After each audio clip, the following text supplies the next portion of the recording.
But as soon as I got to 15, they put me in prison. After a while, we started to rob banks and that. We was robbing them with no guns and that. So it's me, my mum, and my sister, and she was on the run from my dad. He was looking for us. He wanted these kids. They don't want you back. Probably around 12. So what does that mean? He said, yeah, you're not going back home. Then we're gonna phone a social worker to go back to the cell. Car doors open. 4 men in Bally's came out. Bap, bap, bap, bap, bap, bap. I just kept running. What was your first sentence? 3 years. Wow. At 15. Robbery. Fighting was currency in there. The more you fight and the more you win, the more easy your sentences. When we used to do the events at Brixton Academy, it was always good to get there, but it was also good to get out. Then there's a warrant out for my arrest, like cat and mouse in Brixton. And like if I see a policeman who knows me, bam, I'm running. It's like that every day until they catch me. Open the gate, and then Fat Shane ran out, but you know they call Fat Shane. Right. we never used to wear no ballies or nothing. Them guys again. Yeah, exactly. I don't want to go back to jail. You know, I've done so much murder already as a kid. So I just took it easy out and just started firing out the window. The place? Yeah.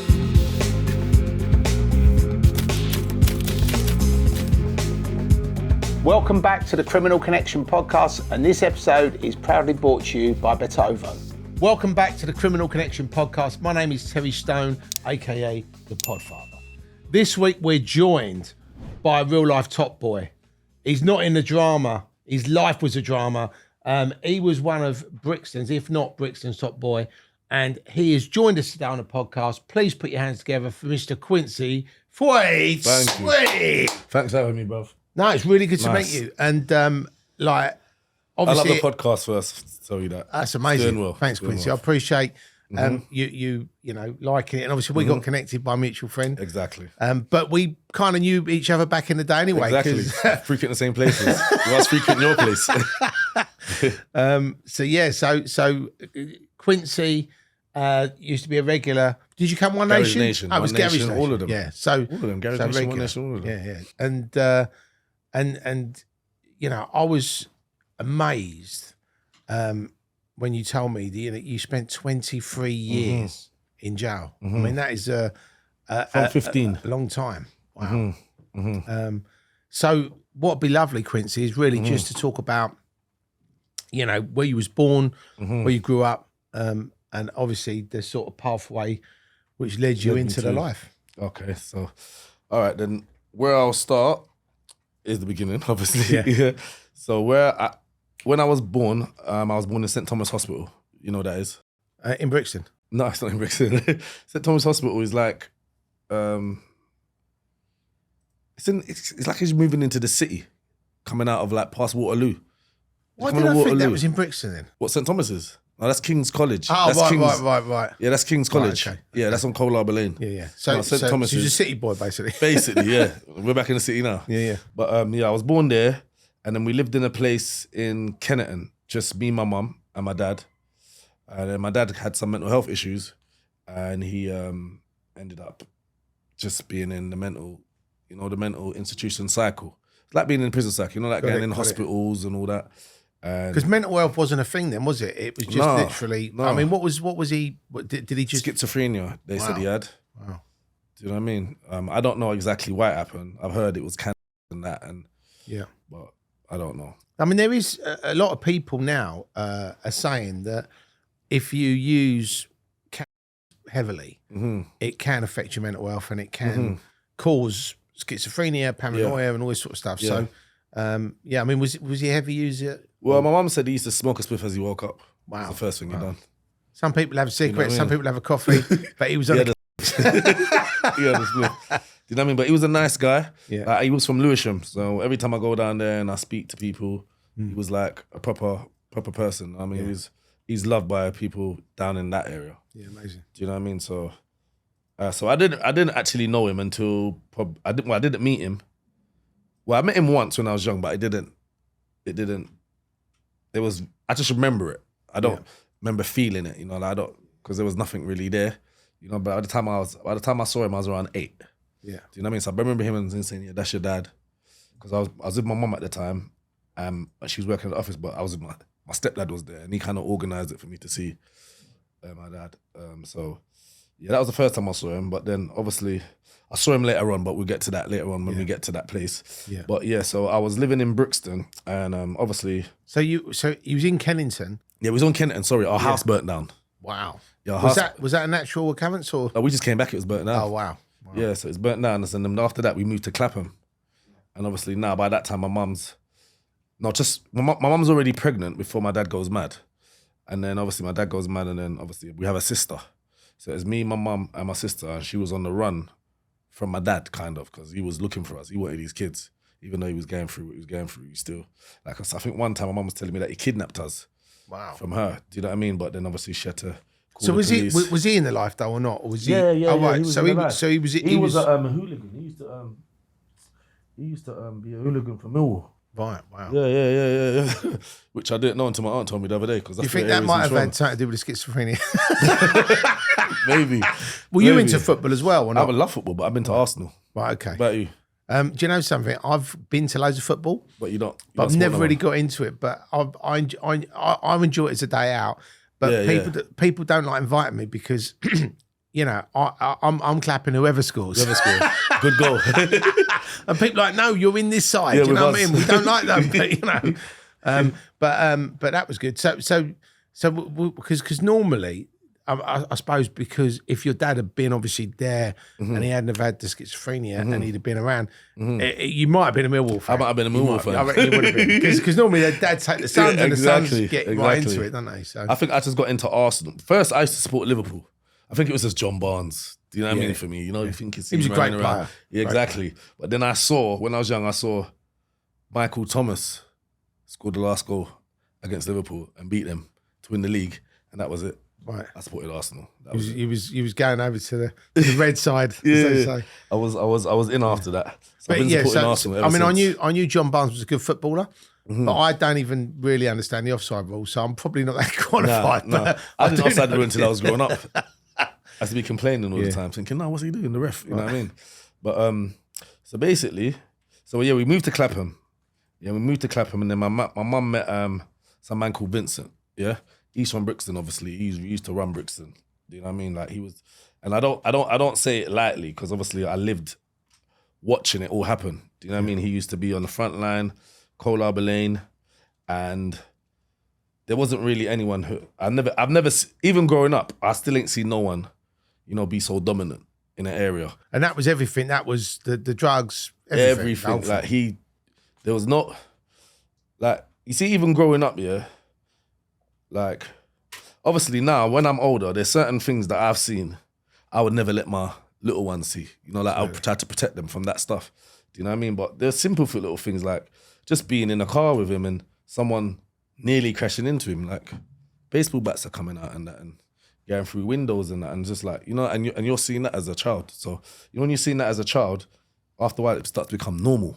Yeah. Do you know what I mean? So, that's the kind of things we were seeing on a day, and that's just getting picked up from school. Wow. Getting picked up from school and going back to his shop, like certain things that happen. But when I was growing up, I realized in that area, in that day and age, you had to be kind of, you know, like now there's like people have a lot of protection, you know, like cameras and stuff. Yeah. You know, there was less of that then, innit? There weren't any of that then, you know what I mean? So it was just like Vincent was the protection. Exactly. So basically now. So where I grew up watching everything.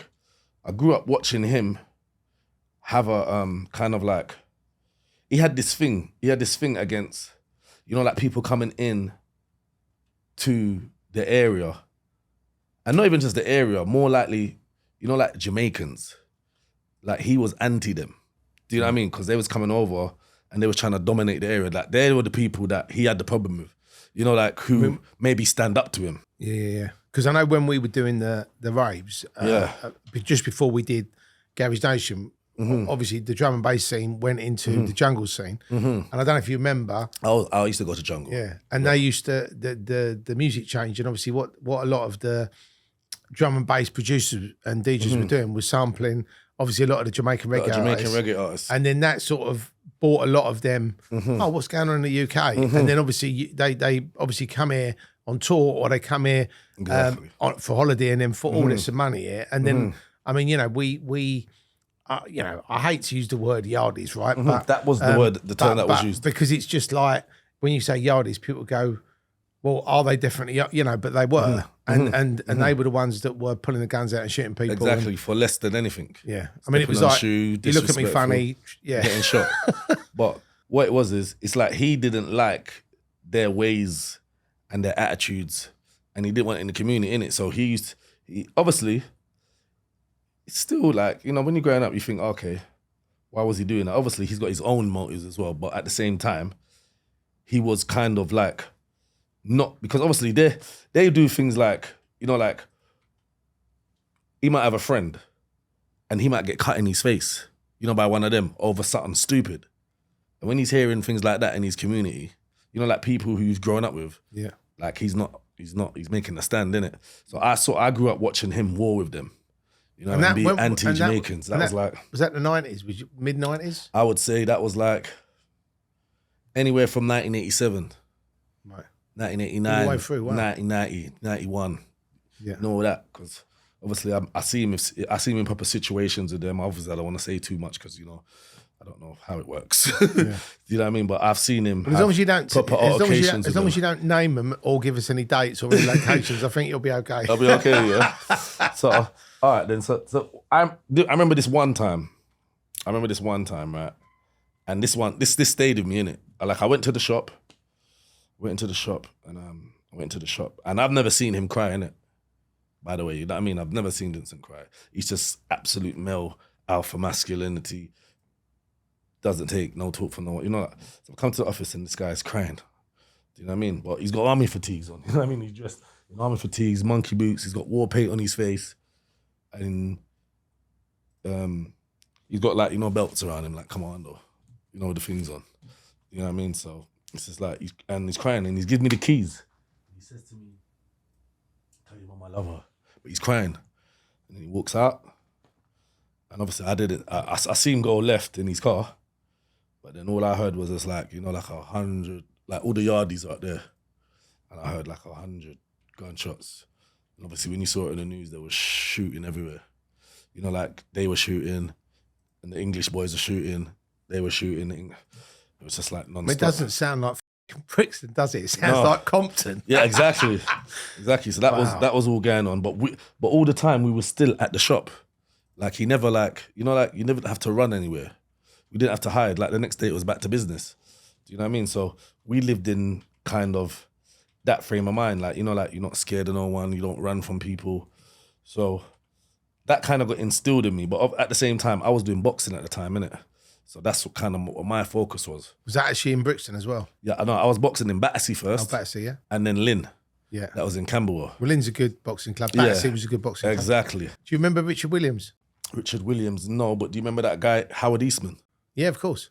Yeah, he used to be sleeping in cars when I was going to the gym. The reason I mentioned Richard Williams was Richard Williams. Oh, and is he a black man? Yeah. Yeah. Is he from the Lynn? Do you know what? He might have been, but he boxed for Battersea because he become, I don't know if it was a WBO champion, but he turned pro.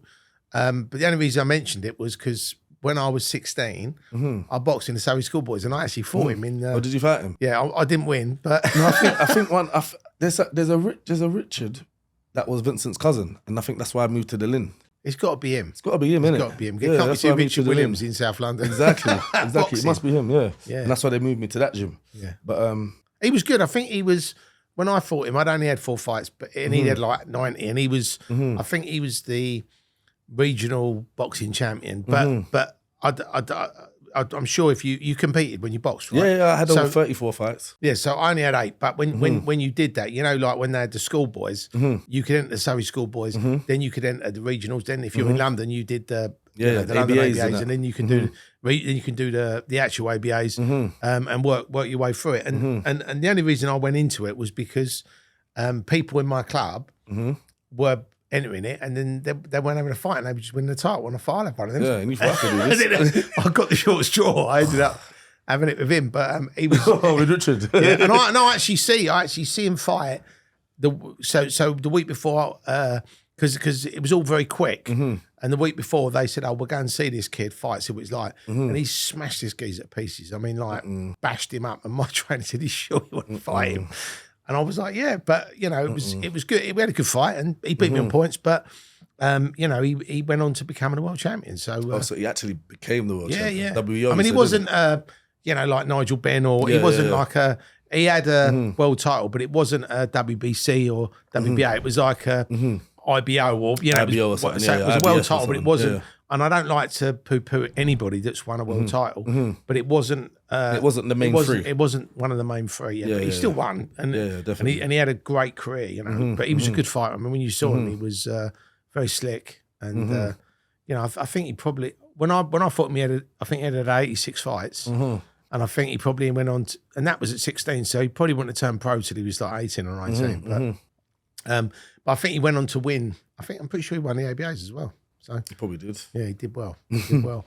But I think lots of people, you know, that I know at that time were boxing because, you know, it was a good form of self-defense. It kept you fit, you know. So Yeah, definitely. But obviously, I was playing football. I didn't really want to do boxing. He forced me to do boxing. Do you know what I mean? Right, Vincent. So and obviously, you know, you're growing up and there's this backdrop of, you know, madness, really. madness. I saw the riots, everything. Me. Yeah. So there was the Brixton Riots, which was, I think there was 2, wasn't there? I think there was one in the 80s. Pretty sure 81. No. And then there was another one, wasn't there? '80s. There was another one, wasn't Yeah, there? late 80s. That's the one I saw. Yeah. Obviously, I was alive probably with the other one, but I didn't really see it. Yeah. The other one, I saw it. Yeah. So I mean, living in Brixton then, I mean, obviously Brixton now, lots of people that are listening or watching to this podcast, oh, Brixton's a lovely place. But, but back then, it wasn't. If you didn't know the right people. Yeah, and if you not the walk place to around go. there at the wrong time or the wrong place. It could be mugged, attacked, or whatever. Yeah. You know what I mean? But it's not like that now. As we know, it's nice. It's gentrified, they call it, isn't it? Yeah. When we used to do, I prefer it. When we used to do the events at Brixton Academy, it was always good to get there, but it was also good to get out. Because you had 5,000 people in that place. And obviously, a lot of the locals were like, oh, there's a load of people from out of town here, you know, we can earn some money. BRIXTON'S. So, yeah, so there was That's what they're seeing. yeah, so there's a few, there was a few altercations when we were there. Did you get in any? Huh? Did you get in any? Loads, yeah. but we lived to tell the tale, which was good. And there was no Yardis shooting up our place, which was good. No. You had the different music, innit?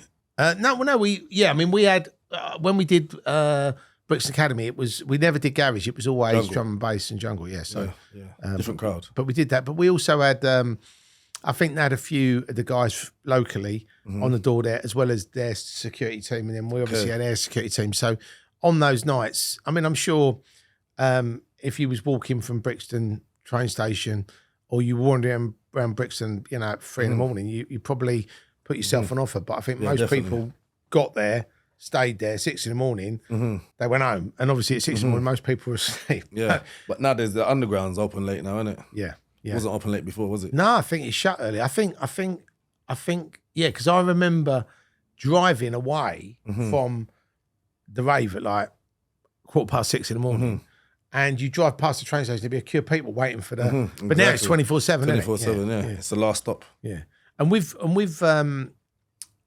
obviously with Vincent, I mean, you saw this stuff going on.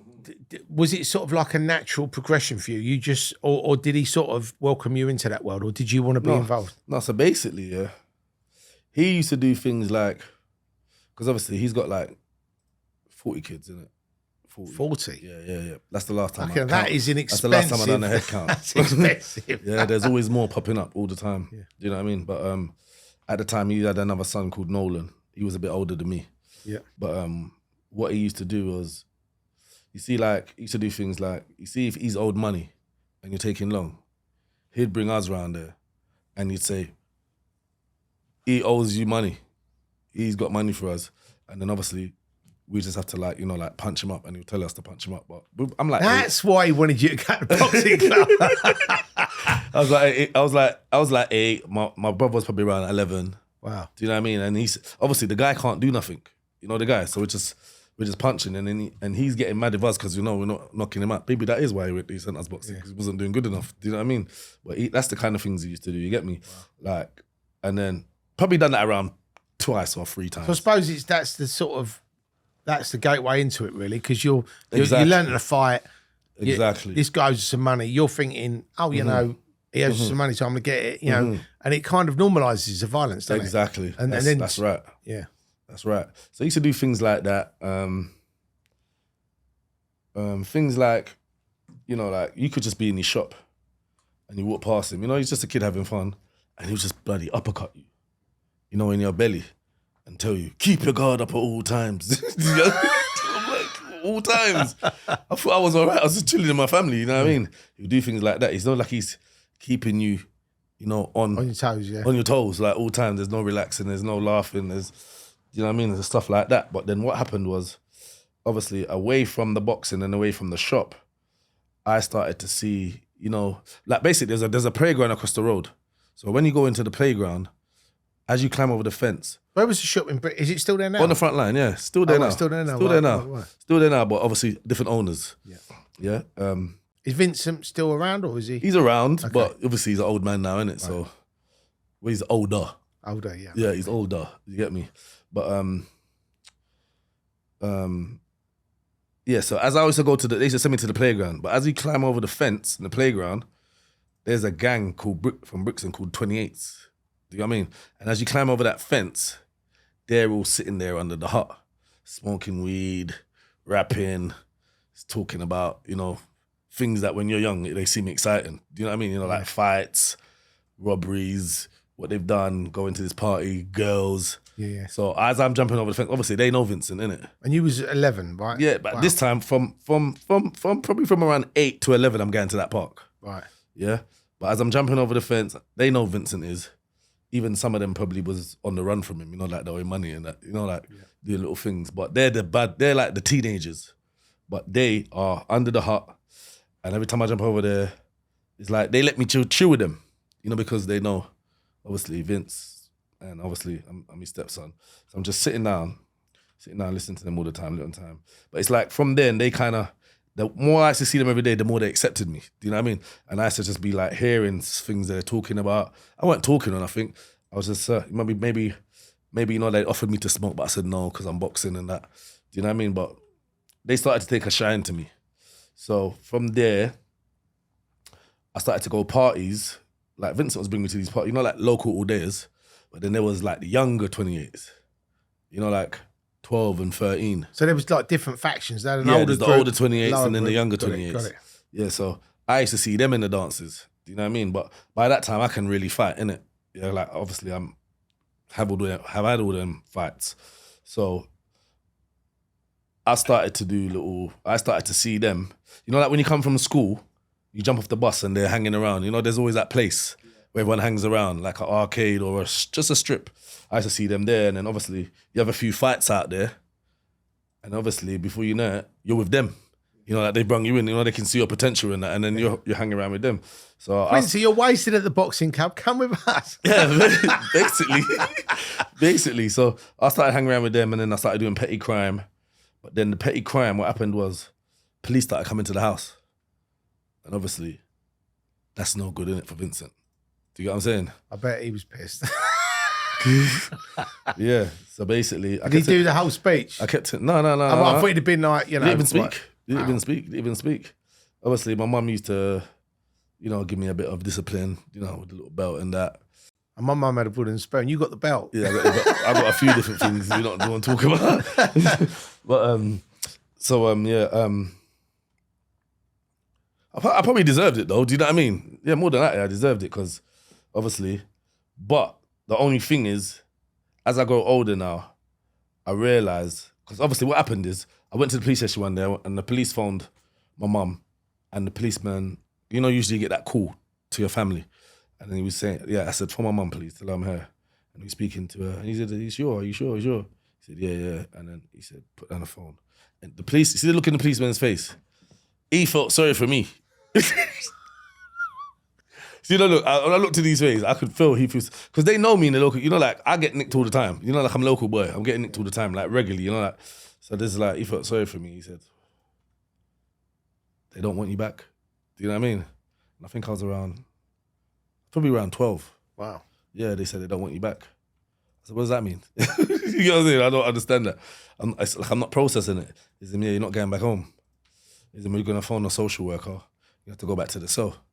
I probably cried my eyes out in there. Do you know what I mean? Because usually by the time you get that phone call and the solicitor, you can have your interview and you're going home. But now this is, you know, like you've done your little shift in there. So you know, they like can- your 7 hours sleep. Is that still happen now or not? Or is it they can just say no, we don't want you? And you then Yeah, we just don't. put- Yeah, of course they can. Of course they can, Wow. and the social service will take you. So then from there, the social service put me in a home. So I'm in the children's home now. I'm in the children's home, but I keep like running away because what it is I want to be with my friends. Do you get what I'm saying? That's what I know. Where was the children's home? First I went to Ebony Care. Then I went to that was the first one, and I went to a few of them. Yeah, because obviously where I kept running away, it was just like basically I had to take the money. I had to take, once they pay you, I'm gone. Do you get what I'm saying? It don't matter where it is. Then I went to Harlow. Do you know a place called Harlow? And I went to Margate, and then It's on tour. yeah, I was on tour. I went, and then but obviously I was still coming back to Brixton and committing crime. So I'm committing crime now. Every time I'm walking around the streets, police see me. There's a warrant for my arrest because I ran away from the children's home. Because once I don't turn up, they put me down as absconded. So I'm not there no more. So I'm running away from children, I'm committing crime. So I'm committing crime, I'm not getting caught now. What was the sort of crimes? Like assault, shoplifting, robbery, like stuff like that. So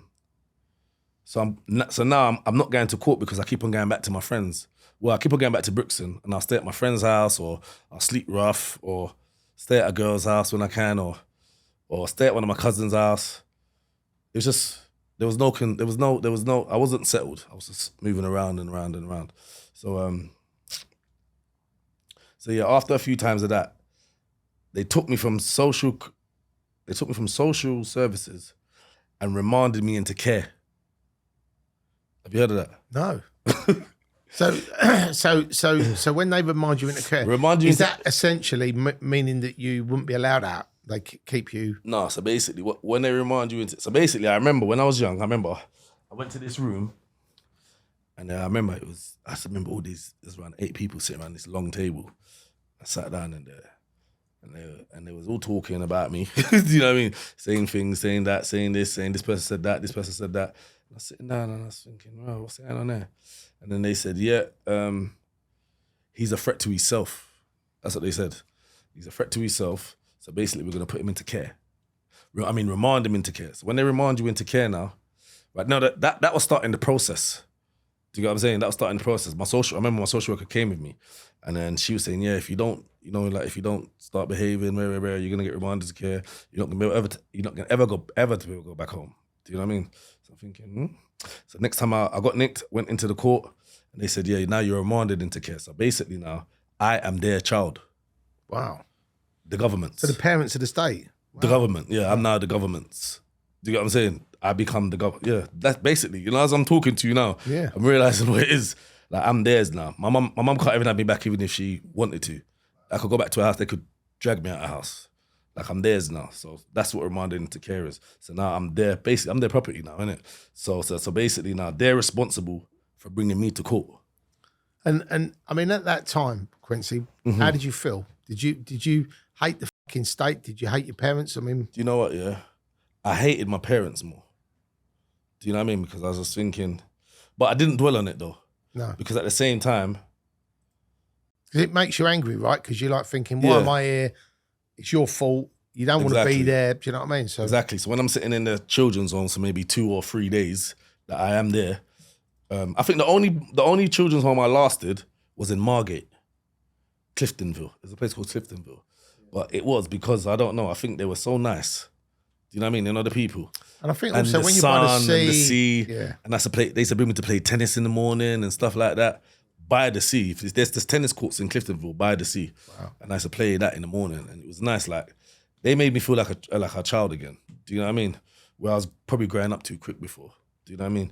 But like I said, when I was in the children's for 2-3 days, like that feeling that you said, oh, why am I here? I hate this, I hate that. But really and truly, most of the people that were looking after me was really trying to think about, but I just didn't hang around to, receive the love or the guidance or the care. Because I thought I just wanted to get back to my friends where all the fun was. I felt like I was missing something. So I just wanted to get back there. So basically... Massive FOMO. Yeah, exactly. So basically, as soon as they give me my pocket money, I'm going straight train, straight back to Brixton. Yeah, and from they don't see me 2-3 odd days, then there's a warrant out for my arrest. So then this is like cat and mouse in Brixton. And like if I see a policeman who knows me, bam, I'm running. It's like that every day until they catch me. And then, but sometimes I'll be walking around Brixton, and I ain't got nowhere to stay. There's a Brixton Town Hall. You know Brixton Town Hall? Yeah. There's a door on the side. You just knock on it, ring the buzzer, and then someone comes down, opens it. You tell them who you are, tell them your name, and obviously they check you out. You're one of theirs, innit? You're remanded into care, the town hall, innit? You go and sit down in there, there's a little table. I used to just sleep on the wait for the phone to ring. As soon as the phone rings, black taxi comes outside, you go in the cab, bam, it brings you to your new children's home. But those nights, you know, because I was sleeping rough, probably haven't ate for a while, probably I'd changed my clothes for a few days. Those nights when I used to get to that children's home were like heaven. Do you know what I'm saying? You know, like you get there, they give you clean clothes, you know, clean sheets, they give you food, they care for you, they take you to get a shower, get a bath, toothbrush. Like those were the most, you know, like it's satisfying, and you know, like just the nights that I felt cared for as a child. Do you know what I mean? Because I didn't feel like I seen that much love at home. Do you get what I'm saying? So it's just like those nights, I always remember them. You know, like even the smell of the clean sheets. You know them sheets when they're white and they're clean and they're fresh. Like that used to hit me. And did you? Do you know what I mean? And when you was in the cab, I mean, was there ever any sort of trouble, or because all the children were obviously sort of homeless, did you all kind of a bond where you? No, listen, there was some people that was cool, but there's some people that I avoided because some people used to sniff like glue. And I remember aerosols and that. They used to do it with they used a to sniff towel. it. I remember that. Yeah, or a plastic bag. And do you know what I mean? And obviously, I don't know about that at that time. But obviously, later on, we started to smoke crack. Right. Do you know what I mean? But when I'm seeing... Not in the children's home. No, not in the children's home. Not in the children's home. But I'm saying, at that time, like obviously my olders, they're smoking crack. So where I've seen that just... You know what you said? Normalize the behavior. That got normalized. But you know, like sniffing glue and that, I've never seen that before. Like that, even though I'm frowning on it, I'm bloody smoking crack. But I'm frowning on, it's not that I'm frowning on, it's like, nah, I don't do that. Or I don't do the aerosols. Did they used to do something with the lighter? You know the lighter thing? No, what's no, that? They used to put the gas in the lighters. Oh yeah, Remember that thing? The gas. Yeah, and then all the different colour things on remember the top. that. Remember Yeah. that? The guys used to be doing that. You know, like put that on their teeth. Just taking it in.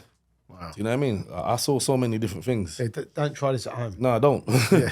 Don't. But ain't that like, what kind of gas is that in the lighter? I just think it's butane gas, just normal gas. Yeah, but I think But they're doing that in balloons now as well.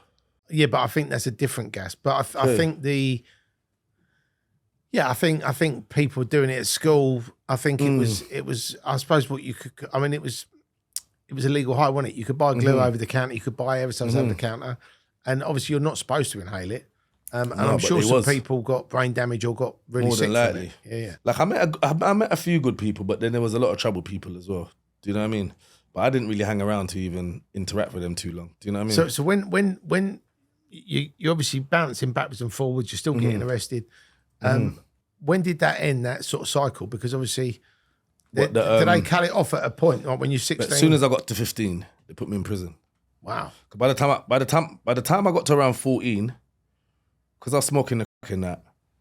So you were smoking crack at 14? 13. Wow. 13, probably just the end of my 12th year into 13. Yeah, we smoking. But then, obviously, we was doing petty crime. Was that basically, so initially, did they give it to you for free? Or, yeah, initially you got it for free. Right. Obviously, I started selling for some Yardis as well in Brixton, and obviously I started smoking their stuff, and then obviously there'll be certain little places that I don't walk in Brixton because, you know, like on the front line. With Vince though, was he around then? No, he was around, Right. but I'm on the run from him as well. I don't want to see him. Do you get what I'm saying? Because I heard that he don't want me around there. Right. Do you get what I'm saying? So I'm kind of cat and mouse with him too. If he'd have known you were smoking crack with Yardis, he'd probably gone fucking mad. I think he would have done something, or he might have spoke to me. You know, like just out of concern. Yeah. Do you know what I mean? Because obviously he's seen what that does in the community. He fully knows. Do you But know then what I mean? when you was doing that at 13, did you find that did it really get hold of you? Or was you just smoke a bit, do a bit of crime? I smoke a bit, do a bit of crime, maybe then smoke something and go sleep. That was the beginning of it. Yeah. Do you know what I mean? But after a while, I didn't even want no more. I just wanted more in it. So, but at the time, we didn't have all the money to do that. So after a while, we started to rob banks and that, but we was robbing them with no guns and that. Do you know what I mean? So everyone wasn't going to jail. So basically, we used to go to the bank. Like maybe it was 2 hours, sit down, like looking at a leaflet, like around lunchtime. And then when the door opens for them to go to lunch, bam, we used to run in there. And them little post office, and they got the in the shops. The post office in the shops, they got like, the parcel hatches. Yeah. That piece underneath, it was wooden. That part with the parcel hatch is metal. Right, okay. Yeah, that part, remember they go under the door. Remember that parcel hatch, that stays like that, but then there's a part that they go under. Yeah. That part was wooden, so we used to go in there, kick that off and go under there, and just like, I don't know, maybe 15, 20, 30 grands and that we used to take. Wow. And then all of, like, maybe there might be around 4 or 5 of us. And this was at 14? This was at 14 and 15. Wow. And that's big fucking money. Exactly. And especially then. Exactly.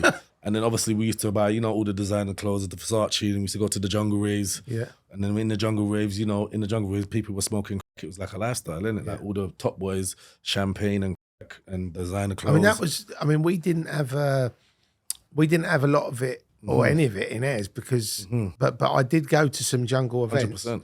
And I can't remember which ones they were. Did you ever have a wax club? Yeah, of course. There was like in Hackney. I used to City. I went.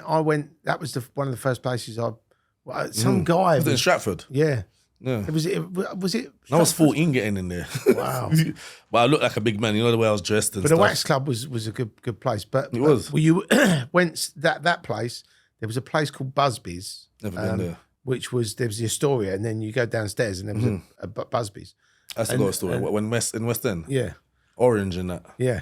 And I always remember when you walked in there, you had that was that smell. That's what it was. Roast. Remember roast? Roast was, that was the one. Yeah. And you had that smell. That's what it was. And you were just like, fucking hell, What is that? And everyone was just stood around like that. No, there was no smiley faces. And I'm like, I'm getting the fuck out of here. Because obviously, when you're promoting, you know what's going on. Yeah, exactly. So and you don't really want to be in there where there's a problem and then somebody can pull something out and it's crazy to think, 14 years old, you're running around smoking crack, holding up post offices and banks without obviously guns. a gun. Without guns, yeah. And then when you said at 15 they put you into prison, was that because of the robberies or was that just because? So basically, right, what happened was, obviously, where it was with no guns and that, we was getting done for theft first. Yeah? But then we were starting to do like two a day and maybe 5 a week. Do you know what I mean? And obviously sometimes you don't get as much. Yeah. Do you know what I mean? So that's why you keep robbing through the week. You might get maybe, I don't know, you might go in there, the safe's locked and there's only 3 grand in the drawer. Do you know what I mean? Did you do this mainly around South London or was it all around London? Everywhere, even in the countryside. Wow. Yeah, even in the countryside. Because first we used to do it in London, and then people started to see us because we never used to wear no ballies or nothing. Them guys again. Yeah, exactly. It was that they started, like maybe the banks are phoning each other and saying look out for group of youths and da. So when they see us, then they started to get security. They used to get a shutter that started going up because in the Abbey Nationals we used to jump over the counter. Yeah. Do you know what I mean? And then after that, they got the things. One of them knocked my friend out one time, clean. Police came and how did that work? They press a button and then they press a button and the thing comes up. And then can you imagine as you're halfway over the counter? Wow. And the thing knocked my friend out one time, left him on the floor. Did you pick him up? You know what I mean? He was out. Wow. He was out. He was finished. Wow. So, and then you got people trying to, like in the shop trying to hold you and, do you know what I mean? So. And when you went to prison at 15, was that for an offence or did they just? No, that was for offence. But what happened was, like I said, where it was theft all the time, we was getting bail. Then by the time I got to 15, they changed the law and made a new name for what we done, and they called it steaming. I remember that. They called it steaming. Yeah. They made it called it steaming, and what it was is, even though we're not touching no one, they said they can class it as robbery now because of the fear of violence when you walk in. Got it. Yeah, so they changed it to that. So obviously now it's robbery. I'm 15, I've got lots of things and I'm not getting caught. Bam, they just sent me straight to jail. Before I admit, you know, they gave me lots of chances. I can't even lie. I got chance after chance after chance after chance. Never heeded it once. And, you know what I mean? What was your first sentence? What was 3 years. Wow, 3 years at 15. At 15. For robbery. And what was that like when you actually went into jail? Did you sort of walk in there just going, I've done it, you know, just go through it, or did you think, what the fuck have I done, or was it just part of the job? It's part of the job at that time. Because all my friends was there as well, and all the other guys. It was like going on holiday for 3 years. Basically, yeah. And all the guys from north, east, and west, you know, that I saw in them jungle raves, they're in there as well. Do you know what I mean? Yeah. So this is like one big university of all of us in the same place. And then obviously, I can box, I can defend myself. So before you know it, fighting was currency in there, if you get what I'm saying. It's like the more you fight and the more you win, the more easy your sentence is, the more clout you've got, basically. You know what I mean? You can do necessarily what you want, basically. Get what you want. It's just like that, innit? You get the and when you're young, it's about that, innit? You know, when you get to the big man prison, you know, everyone's just trying to do their burden and get out of prison and get back to their family. Do you know what I mean? In here now, everyone's in the young prison, you're more excited. Was you in Feltham? Yeah. Feltham, yeah. And then they moved me to Portland because I assaulted an officer. And then they moved me to Portland. You know, they thought, but they didn't thought they was right. They thought, obviously, something would happen to you when I get there, innit? And then obviously I had a few skirmishes with the Rondon Valley skinheads when I was there. Yeah. Yeah, and then their block in there as well, it wasn't what like they called block. the Rondon Valley skinheads. Are they from Wales? Welsh, yeah. They're from Rondon Valley. When you said Rondon Valley, it's Rondon Valley. Welsh about it. Rondon Valley. And they're like guys that are on steads. Do you get what I'm saying? Like they're all pumped up. The only thing with people that are on steroids, they can't fight. Do you know what I mean? So yeah, I found they look good, but they looked amazing. But they can't. They looked amazing. Yeah, they looked amazing. So I'll tell you this story. Basically, one time we're in Portland, and I think there's one black guy, but he ain't black. Do you know what I mean? He's totally been, you know, like, he's totally under their spell. Do you get what I'm saying? He doesn't even know who the fuck he is. Do you get what I'm saying? And then there's one mixed race guy. He's got a bit of energy. Do you get what I'm saying? But he's still not stepping out of line. Do you get what I'm saying? So that's the people I talk to. Everyone else is racist. Do you get what I'm saying? So you thought you shake it up a little bit. Yeah, they got NF tattoos. They got swore stickers. You know, when you're in the shower with them, you can see it all. I even saw, I think one man put his arm up and he had a black man getting hanged. Right. But when you put your arm up like that, then you can see the full tattoo. I mean, it's just fucked up that why anybody would want to actually get that tattoo on their body. Exactly. And remember, they're still young. Yeah. You know what I'm saying? They're not even bloody old, like older men. They're young, like blame it like on Wales. Thinking like this. So I'm just like, all right, cool. So anyway, so one day, there's an irony as well. We're sitting down in the but basically before that, you know, there's always little pushes in you sometimes. You're on pool and a man says, I'm next. Do you get what I'm saying? And then I take it, you got to taking the piss. Spark you out in a minute. Yeah, I'm just thinking you got to taking the piss. You know, like it's a build up. Do you get what I'm saying? It's a build up. But more than likely, there was this little guy, and he was the troublemaker of them all. You know, like him. He wasn't even on stead. He was just I forgot his name. Do you get what I'm saying? But he was horrible. He always used to be instigating. But anyway, one day we're in the call him a little. For sure. Yeah, little Welsh. Yeah, we're in the TV room. We're in the TV room, right? And guess what we're watching? The Mike Tyson story. Yeah. Oh yeah. Yeah, remember that? Remember the film? Remember that? Remember that? Really good. And this is 1994, so that one. Yeah. Yeah. So we're watching that now, sitting down, and this guy, this mixed race guy, is just in my ears every minute, every minute. But I've seen this already, by the way. Do you know what I mean? So I'm just telling him, bruv, just stop talking, man. We're watching the thing. We're in the TV room, and the TV room is full of them. Do you get what I'm saying? The Welsh guys, it's full of them. Like, you know them little school chairs? Yeah. Yeah, we're all sitting on them. And I'm just telling my man, just be quiet, man. Man's trying to watch the thing. Yeah. And then I think the guy's name's Russ. His name's Russ. That's the guy. Right? He was one of the hench ones. So he turned around and he said, shut your fucking mouth. Yeah. What, to you or to him? I assumed it was to him because I was telling him to shut him up too. Do you know what I'm saying? Right? I said, see, I told you to be quiet. Is him? And f***ing you as well. I said, raw. I said, raw.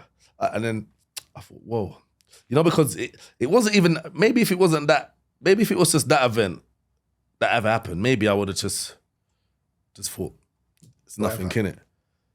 But it was it's like the 7th time they pissed me off. Do you know what I mean? So I just said, who the fuck are you talking to? Do you know what I'm saying?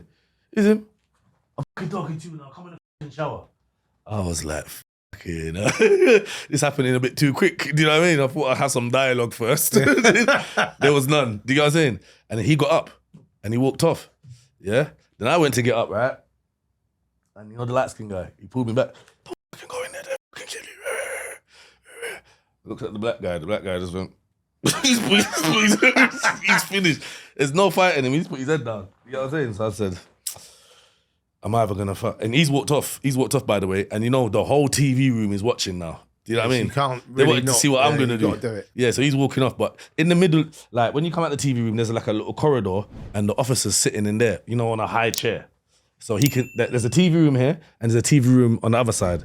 So he's sitting and he can see in both rooms. Do you get what I'm saying? Right? So I thought, you know what, let's not make it bait. Do you get what I'm saying? So Russ has walked out and he's looked at me. You know, at the window. You get what I'm saying? So I just took a deep breath, got up and walked. You see that walk there? It's like the Green Mile. Every step I was thinking, someone save me. Do you know what I mean? Something happened, like be an earthquake or something. Do you know what I mean? And I'm walking and then the bloody coming, I'm 5 steps from the shower now. As I open the shower door, there's bare steam, you know, like steam from the shower. So I walked in there now, it's like a square, and then, you know, like where the water holds. Yeah. You know, like the changing room's there, and then, you know, there's a little, before you walk in change, there's a ledge, so you know the water don't go into there. But that ledge goes all the way around in the square. I've gone in there now. That's your boxing ring, right? So I've gone in there now, right? There's around 10 of them. But they're all showering. Do you get what I'm saying? But it's steamy. And then he's there now. And he's like, I think he took his top off. And he said, come on, let's do it. And I'm thinking, okay, boxing. That's my game. You get what I'm saying? So we're on the toes now, we're on the toes. He swung a punch. I moved out the way. He swung a punch. And then I just caught him with a combination. Bam, bam, bam, bam. Dropped on the floor. And then I went to go over to finish him off. And then they, you know, like, they wouldn't allow me to. Do you know what I mean? He got up. He had a cut on his eye. And he was doing this. And I could hear in the back, come on, Ross, Welsh power, Welsh power. And I think you know, he had the proper fans of him. You know, like he was, I'm just thinking, and I'm starting to talk to him. I'm saying, Russ, because he's like that. And he looks dizzy and that. And I'm saying, bruv, you don't want to fight me. Yeah? I don't really want to fight you either. Let's just forget it, bro. You get what I'm saying? And you can tell he doesn't want to fight. You know what I mean? But it's the audience that's getting to him, innit? So he came in again. And then I gave him a combination and he just dropped on the floor. I walked out this time. When I walked out the changing room. I want to say a huge thanks to our sponsors, Fragrance Devoir. Now, for those of you that don't know about Fragrance Devoir, where have you been? It is one of the leading luxury fragrances, only available in Harrods, Selfridges, and Neiman Marcus in New York. They've got so many different fragrances for men, for women.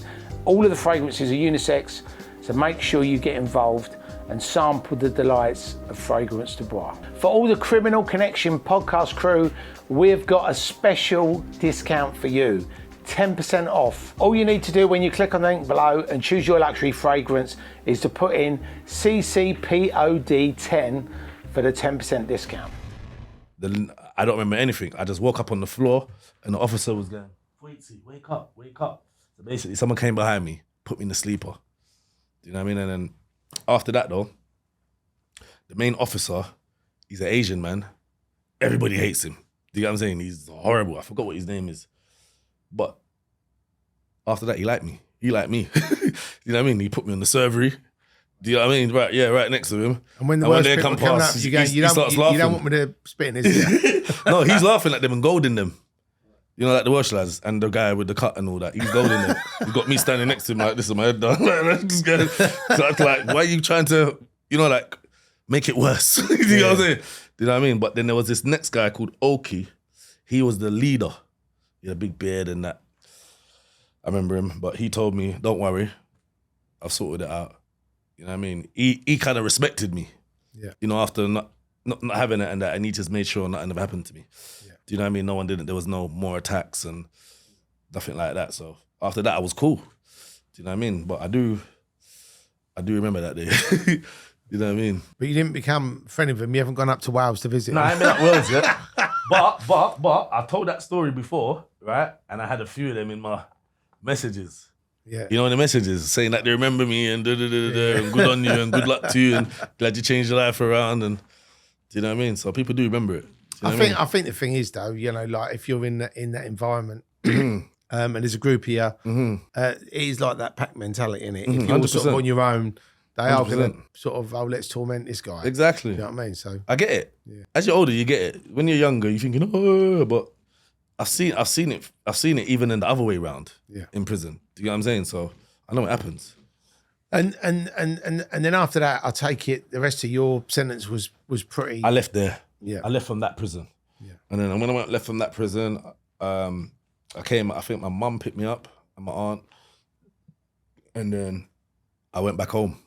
I was at home with my mum, you know, just trying to repair the relationship and that. Because obviously when I was in prison, she was visiting me all the time. Do you know what I mean? So Did Vince come and see you as well? I never seen him. Right, okay. No, I never seen him.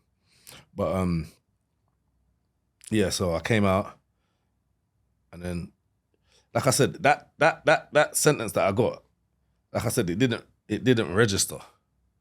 Do you know what I mean? Because I'm already hardened already from that, you know, being on the street, and so I'm already hardened. So that sentence didn't register. So what I done kind of was just come out and just do the same thing again. Right, so you didn't come out and think, oh, it was literally right, now I'm back to work. I couldn't wait to get back to it. Do you know what I mean? You know, like from all the fighting and all the respect that I built up in prison, I'm thinking, yeah, now I just want some real money. Do you know what I'm saying? To go with all of that. Do you know what I mean? That's how I'm thinking. And how old was you? You 18 now? Yeah, 17 turning 18. Wow. Do you know what I mean? 17 turning 18. So I've come out now, but this time, obviously, you know, when you're in there, you're hearing about all the successful robberies that your other mates have done and all that, and you're just thinking, rah. In your mind, you're thinking, you started all this. I want some of that. Yeah, I want some of that. Like the money's getting bigger that you're hearing that they're finding, and you're just thinking, rah. And obviously, when I come out, some of them are still smoking. Do you know what I mean? So it's gone back straight to smoking, gone back straight to robbing. And that didn't last more than like 4, nearly to 5 months, and I ended back in prison and got 5 years. Wow. So would you say, in hindsight, looking back on it, that when you were smoking that stuff, do you think it impaired? Yeah, if you hadn't been smoking, you wouldn't have got caught. You'd been a better criminal. Or do you think it wouldn't have mattered? You'd have got caught anyway. I forgot something. You know, and the only reason I remember that is because of that question you just asked. Yeah. So basically, when I got arrested for that 3 years, what happened was I went to court, and when I went to court, me and my Cody, his name's Cleon, short man, yeah, we was in the court cells. And yeah, we just decided that we didn't want to go. We wanted to go to fucking Orange and roast. You know, because we were hearing our friends talking about it. Yeah. They had this and they had that, and we was getting angry. Do you know what I mean? So we was in the cell. Fat Shane was there. Seth was there. We're in the cells. Man said, "Yeah, let's escape." Do you know what I'm saying? So I'm thinking, I'm game, innit? I'm always game, and my Cody's with me game. But are you lot game? Do you get what I'm saying? They said, "Yeah, when the door opens." And I was, it's nothing didn't happen to him, but the man who used to work in Balham Youth Court, the nicest man ever. Yeah. Do you know what I mean? He's this big guy. He used to bring us pie and chips. It was so nice. You know, across the road from the chip shop. It was proper fish and pie and chips. So as soon as he opened, because he's got a relationship with us, and he just looks at us like, you know, little kids. You know what I'm saying? He doesn't think of anything. And because we got a good relationship with him, we have banter with him. So when he opens the door, he's not thinking anything. He's just thinking, all right, then I'll see you lot next week. You know, like we're his little kids. Do you know what I'm saying? Right. Yeah, we're his little kids. He opens the door, he's going to see you next week. So I walked out. And then my Cody followed me.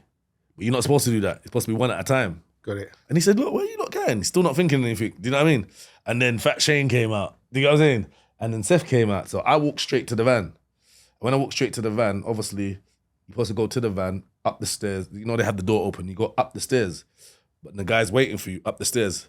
So as I saw him waiting up the stairs, I shut the door on him. I shut the door on him and walked straight to the gate, opened the gate, ran off. Shortman went round the other side. He ran off. And then Fat Shane ran out, but you know they caught Fat Shane. So Fat Shane got caught. Fat Shane, big up Fat Shane, yeah, big up Fat Shane. They caught him. You know what I mean? I look back and he was on the floor. Is he still Fat Shane now or not? Is he? I think he's slimmed down a bit. Skin- I think he's Slim medium Shane, Shane now. Slim Yeah, Shane. Slim Shady. Slim Shane. Big up Shane though. Yeah. Yeah. But you then got away. Me and Shortman got away, so we ran all the way down Balham High Street, jumped on the train to Clapham, and then I think we went on a train, and then we ran to my mum's house, which was on Brixton Hill. Yeah. She wasn't in, so we ran to Rosendale to where our friends live. Went straight there. You know, you go into some people's house, they start telling you, oh yeah, what you doing? You're crazy. You shouldn't be out here. They convinced my mate to go back to the prison. I didn't go back anywhere. I just went and stayed at my other friend's house, and then obviously the cycle continued. You know, the smoking, the crack, the clothes, the girls. Like I had my birthday and Christmas out, which was nice. But one day, because going back to what you're saying, obviously I'm in the smoking crack. I might not have been smoking crack that morning. I never usually smoke in the morning. It's usually after the robbery, and then I smoke it all out, and then I wake up and think I need to do some more work. Do you get what I'm saying? So I woke up, I got my bag, I've walked downstairs, but obviously, even though I ain't smoking crack right now, this morning, obviously the crack still has effect on your babe and your personality. This doesn't come out of you. So I've come out, and as I've come out of the house, there's a police car there. Yeah? He's looked at me, I've looked at him. The paranoia from the crack. And I just darted. And I darted, and I'm running and running, and he's running. He doesn't even, funny thing is, he doesn't even know who I am. When he found it out later on, he doesn't know who I am. He's just like, I looked at him, he looked at me, and then I ran. He was just looking at me. I had a bag in my hand. And I came out of a door. You know, police they're inquisitive, innit? They're just looking around. That was all it. I looked at him and then I ran. So he probably thought I'd done a burglary, you know, with the bag in my hand. So he running me. I was leaving him. But the worstest thing happened to me, you know, as I was running, you know, one of them bloody football coaches, the green ones, with all the police on it. So I'm running past it. They see this policeman running me down on his radar. You know, it's like the van stopped, and as I'm running past them, I'm just seeing, you know, like all of them. You know, some of them are tired, but probably some of them are good runners. Yeah. So I've looked behind me. There's at least bloody 20 police chasing me. Do you know what I mean? Chasing me. Then you can hear more cars in the area. You know, like where that one was chasing me, he's kind of got his chance to get his breath now. He's on the radio now doing the real work. Yeah, he's ran this way, he's ran that way. So by the time I ran that way, police cars are coming that way, and I've got them 20 police behind me. So just gave up. But again, you see, would you say I could have been a better criminal? I would have been more calm. I would have been more. I would have thought, oh, it's for me. I would have been more, you know, like calm, more composed, less paranoid. Got it. But the made me paranoid because I'm on the run, but it made me paranoid. And sometimes I've seen police and I've never done that, but you know, sometimes maybe the effects of crack can just kick in. You know, the paranoia. So because lots of people that and you know, I don't know if this is a fallacy or not, right? But lots of people have said, I mean, you know, in that Scarface film, Tony Montana. You know, don't get high on your own supply. Right? But he was. And people used to go, you know, don't smoke to work. You know, it was very sort of like, there was things that over the years that I've heard people say, and I've just thought, wow, you know, and you know, even when you look at the mafia in America, they were all, even though most of them were selling drugs, they were all anti-drugs because they didn't want anybody taking the drugs. They didn't mind making money out of it, but they didn't want anyone taking it. Yeah, they wanted in the community. But do you think in real life though that's bollocks, and that if you're most of the people that you come across that were selling drugs were taking them as well? And then you see, when I was young, I didn't realise. But when I grow older and then I seen the effects of what's happening to them, I realised that's what, you know, like certain little things that I used to see. They didn't they didn't kind of connect then. But as you get older and then you see the results of them people's life, you realize, so that's what he was doing. That's what, like when you first went around, you didn't know the smell of. Yeah. And you think, I remember I went to the big man's yard and I smelled that funny smell. You know, maybe I came to get a parcel off him. And I smelled a funny smell. What's he doing? And I come back. And then obviously later on, 10 years later, when I've gone to jail, he's come out. He's now a kid. I'm thinking, that's what he was doing. He was smoking. Do you know what I'm saying? So like you said, even though they say that, it gets hold of him, yeah. And do you think, I mean, you know, with that particular drug, obviously in New York, and it was pretty much off the back of the rap culture, you know, when it started in the 80s, you know, it seemed that particular drug ruined communities, and it was weird because I remember like reading about it, and I think there was a documentary about it recently, which was talking about the epidemic, and it seemed to be very focused on black communities, on the black communities, and it was kind of weird because you sort of think, why was it only the black communities? Why wasn't it just everybody? Because if you go out now, or if you went out in the 80s, some people would smoke, some people would take, some people would take, some people would take. You know, everybody. It didn't matter what community he was from. You know, everybody was taking drugs, or not everybody, but the majority of people dabbled in something, or they got drunk, or they smoked, or you know, everybody did something. But I've always wondered why. Yeah, it's just. I want to know who invented washing up, right? Because obviously everyone was sniffing before, innit? Yeah, that's when it was like that. But then I want to know who got the idea. And when we're talking about washing up, we're not talking about the glasses and the cups. Yeah, yeah, you know, washing up into crack. I mean, who designed? Who thought of that? But I mean, for anybody listening or watching this podcast, what's the process that they when they wash it up? They basically, what they do is, I think they get the coke, the formula, and they I think they put it in a pot. No, I've seen someone put it on a spoon before. Okay, let's just do it on a spoon. Put it on a spoon and just basically make heat come under the spoon. Yeah, yeah, and then just keep flashing water on. Like first, you got to get it to melt. Yeah, you know. So basically, on the spoon, you got the fire, got the spoon, and then once that melts, you throw a little bit of water, you know, like that. Yeah, and then you put a little bicarbs on it. Okay, carbonate soda. And just keep on putting the water in it, make it cool down, and then it turns hard. The bicarbonate soda part of it, is that what makes it turn into like a hard? I think so. Right, okay. I think so, yeah. Okay. I think so. Because when it's liquid, the turns to liquid when you heat it up. But that's if people were doing it like personally. But if they were doing it on an industrial scale, you do that in jars or a pot. Got it. Just what I'm saying on the spoon is just that same method's done in a pot, right? Or a jar. And like, if did you have like your own? I know it sounds funny, like own chefs factory, yeah, chefs, yeah. Basically, yeah. And was that just literally set up in a house somewhere? Like, you know what is? Yeah. Most of the time when we was buying it, we weren't getting the coke and turning it into. It was already turned into. Got it. Do you know what I mean? Because that's also, I mean, a lot of people, and I've heard people debating this. And a lot of people are saying that because obviously when we were younger and we were going out partying and people were taking drugs, then it was very like there was mainly just like weed or resin. But I think what's happened now, I mean, I don't smoke, right? So I've never smoked, but the stuff now apparently is being manufactured and around with, and it's become like this super strength skunk or whatever it is, basically. And a lot of people they call it Cali, right? A lot of people are saying that where a lot of the younger people are smoking this, it is sending them a bit crazy, and then combining that with the music, telling them to kill and shoot and murder everybody. They're then going out and they're seeing it and then living it, you know, basically. But do you think that's part of the problem why there is so much sort of knife crime and gun crime and just general crime? Do you think it's driven by people, taking drugs? Or do you think if the drugs weren't there, people would still be doing it? No, because you see these kids, I've noticed these kids, some of these kids are even making money, most of them. It's just like...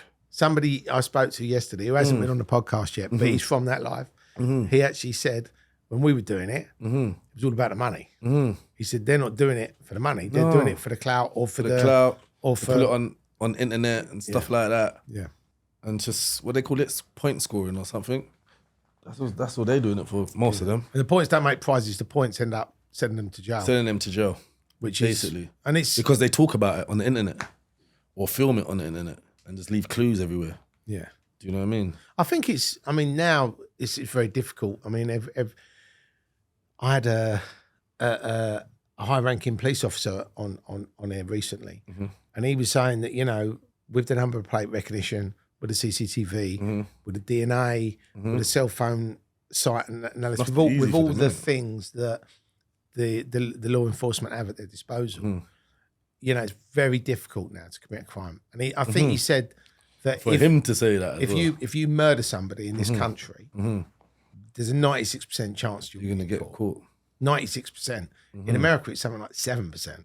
7. Like it's low because it's so big. It's low. No, I think the methods. I mean, if you look at America, America's a big place, and obviously, you know, you've got these huge space. We're here. We're on a small island, didn't we? Small island, yeah. And obviously, you know, I don't know how many cameras we've got here, but he was very, you know,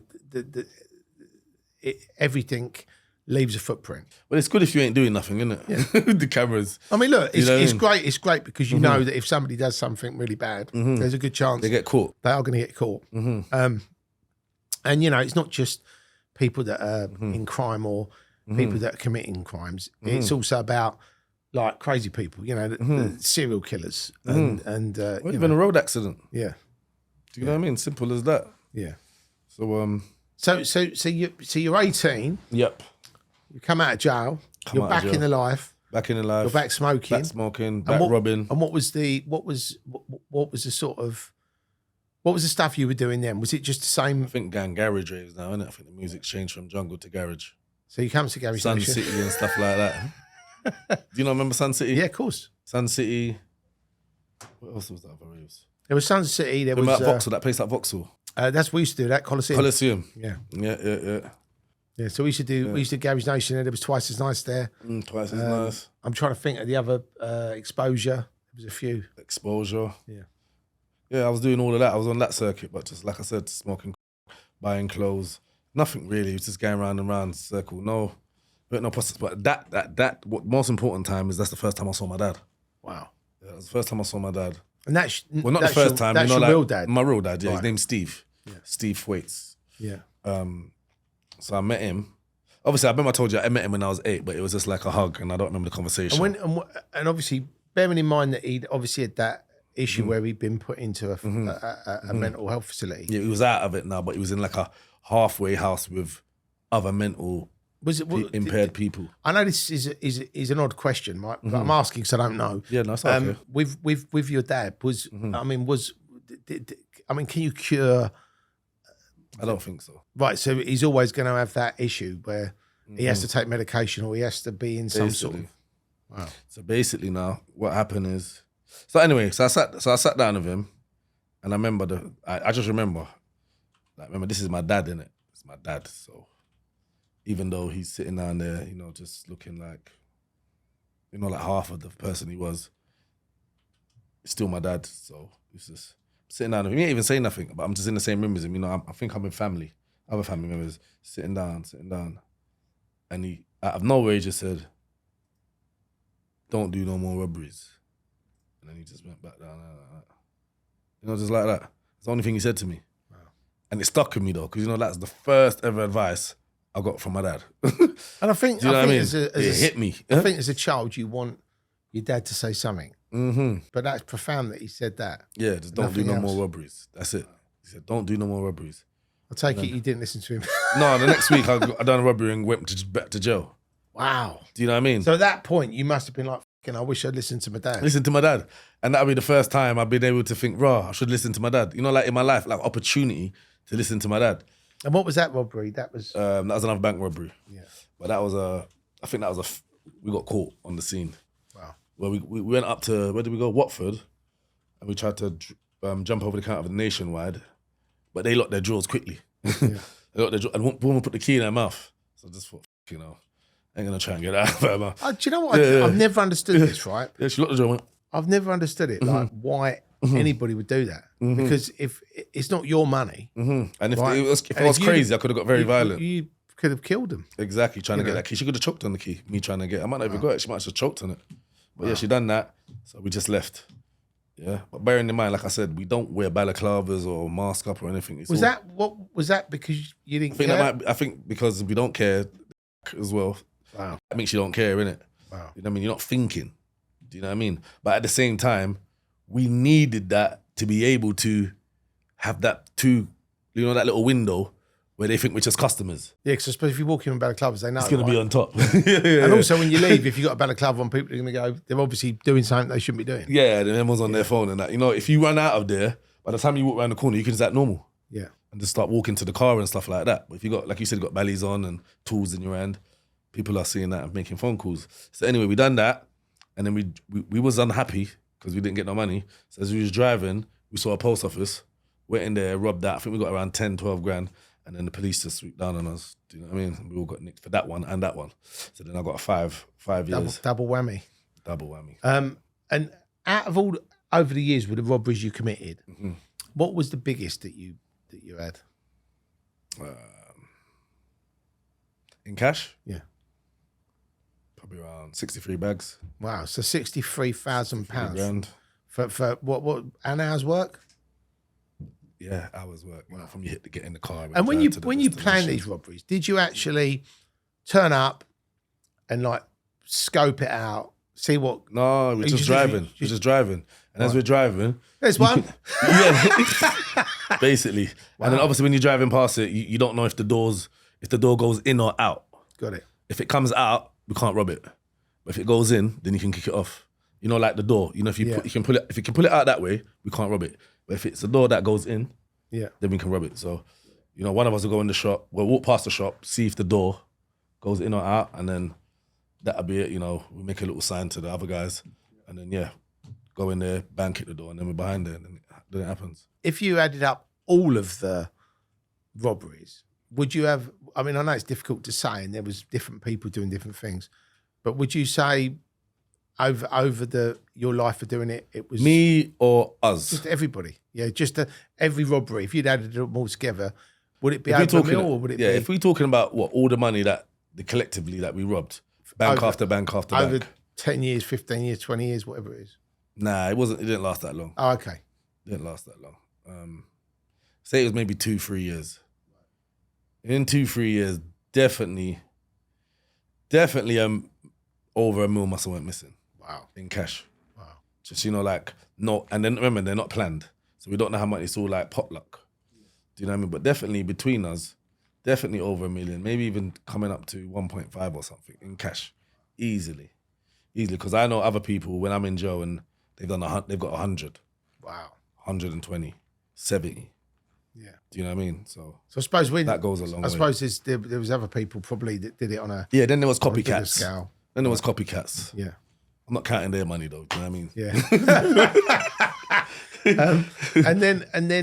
And then when you're doing this 5, was it the same thing again, or did you have any regrets that time? When I came in jail, this time, obviously, you know, after a little while, you know, the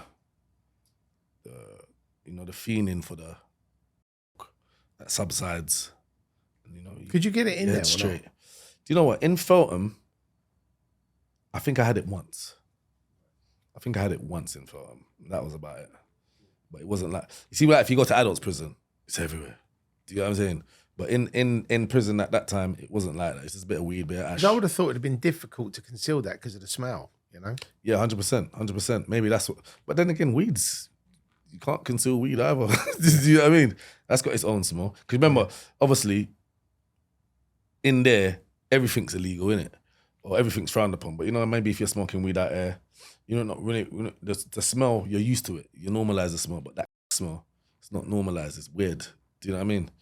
But So How anyway, would you describe it? It's like burning plastic, isn't it? It's like a weird. what, the smell? Yeah, it's like a sweet burning plastic smell, isn't it? No, when you said plastic, I was like, but then you said sweet.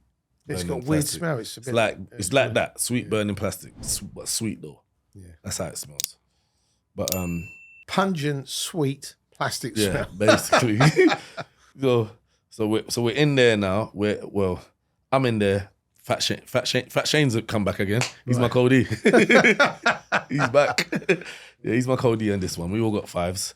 Yeah. And then so we're in Feltham, and then we're in Feltham. But this time, you know, like, remember, I ain't been out long, so it's just like a continuous bird. You know, like when I come back to Feltham, the same guys that it's just the same people. Yo, you back? Do you know what I mean? So I'm like, all right, I'm with these guys again. So the amount of fights I had that time wasn't the same amount. The first time I went to prison, I had fights every week.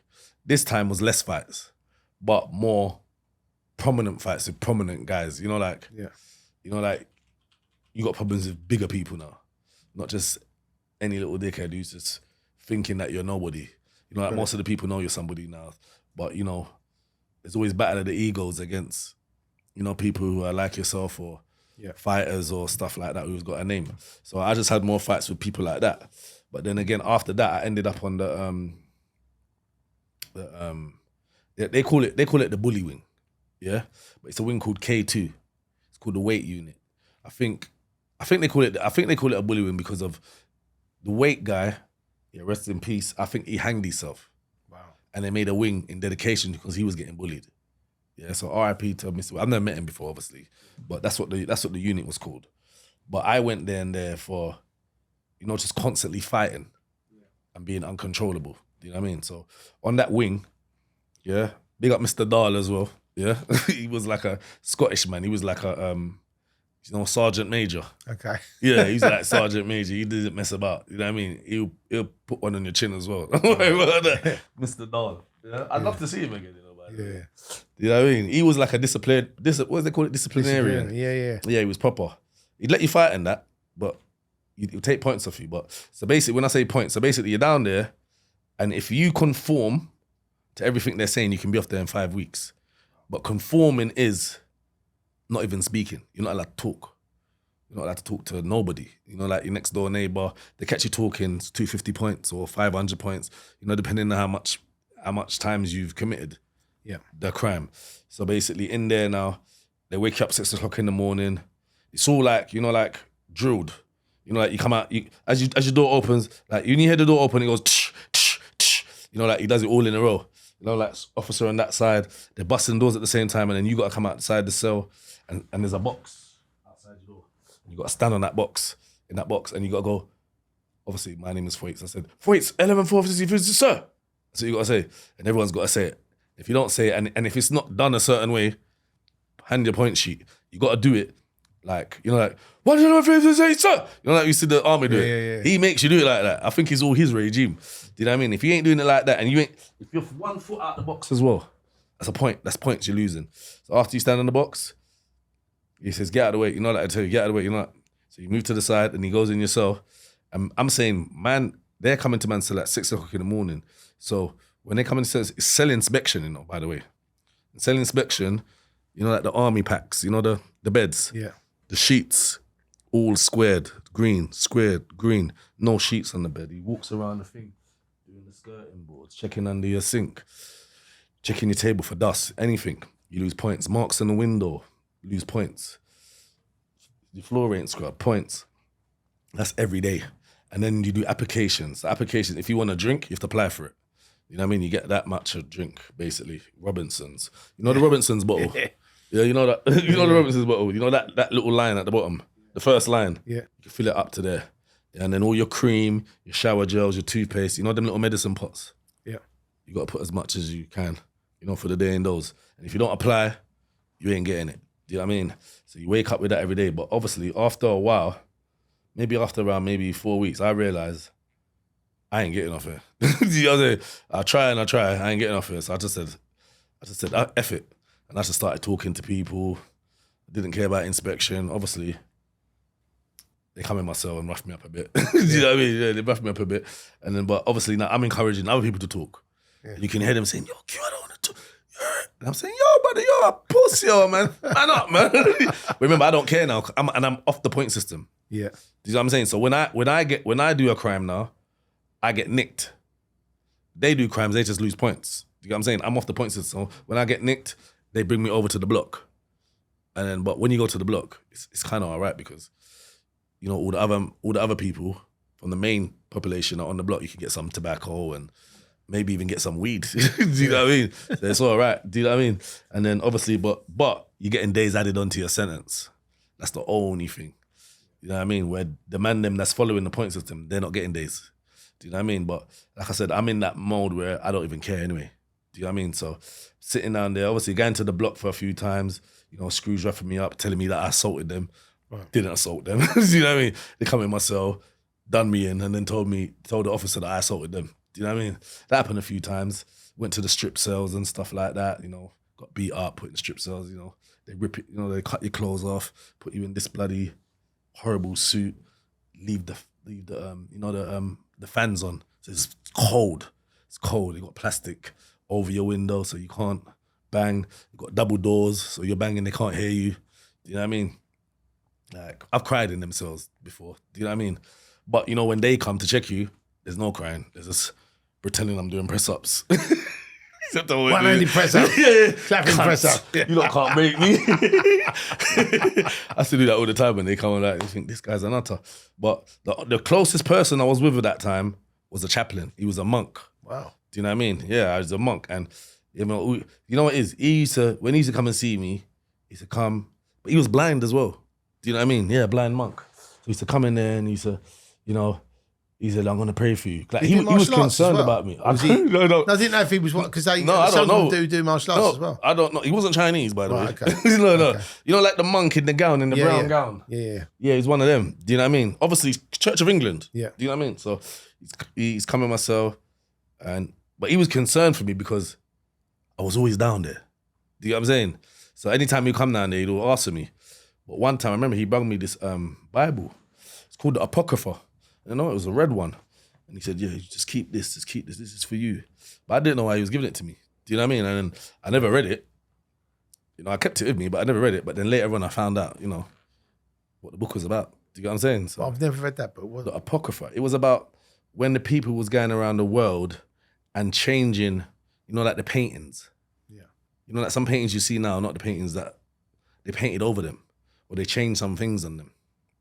It's about that, you know, like the conquest of the people going around the world. That's what the Apocrypha was about. But I didn't know at the time. I just thought it was some book that I thought it was just a normal Bible. He told me it's a part of the Bible that's not in the Bible no more. Wow. That's what he told me. Do you know what I mean? And I kept that book. I think I lost it, you know, through the prison circuit. But it was just the point that he gave me the book. Yeah. Do you know what I mean? It made me feel, you know, connected to him. Yeah. Do you know what I mean? And it made me feel kind of special as well. It gave me strength. Do you know what I mean? Because at the time, I'm in the block. I don't care about myself. Yeah. Do you know what I mean? And he's always coming down and he pray for me. You know, you can feed him, do that thing on your head, and you can hear him he's actually talking Latin or something. I don't even know what he was talking about. But I always used to feel better after he prayed for me. Wow. You know what I mean? I used to feel better, like, you know, before I'd feel down. And most of the people don't even want to see him. Fuck off, you know, he knocks on the door, do you want to see the chaplain? Fuck off, But I always used to thought, nah, I want to see him. Do you get what I'm saying? And it was like, yeah, we built this bond. Do you get what I'm saying? Like, you always hear him, is Thwaites down there? Remember, he can't see the board. Yeah. So you could hear him answer me. And I'll be like, yeah, I'm down there. I'm down there. Do you know what I mean? You know, because obviously that's like a break from all this iron stuff, this Iron Man feeling that mode I got to be in. Do you know what I'm saying? When I'm with him, I'm just like, just a little kid again. Do you get what I'm saying? He's praying for me, he cares. Do you know what I mean? So, yeah, I used to go through that. And then obviously I went back to the K2 wing. And then obviously I was supposed to come off in 5 weeks, but I didn't. And then I was down there for 6 months, yeah? And then one day I must have told the screw off, innit? You know, down there. Like, that's the big sin. That's a big sin. And the wickedest thing is they was coming in. The chaplain come out to you have seen No, remember the chaplain's over the block. Remember, I'm on the bullying now. And they sent me back there, after my punishment. Yeah. So I'm back on the bullying, and I've told them to fuck off, whatever. And then I've seen them at my door, and you can hear the rest of the keys in that, and they're coming in on you, innit? But then you heard the phone ring. Remember, this unit is very small, so if they're in the office talking, you could, if you put your ear to the door, you can hear them in the office. Yeah, and then I heard the officer say, "What do you mean? Why?" Like they was upset.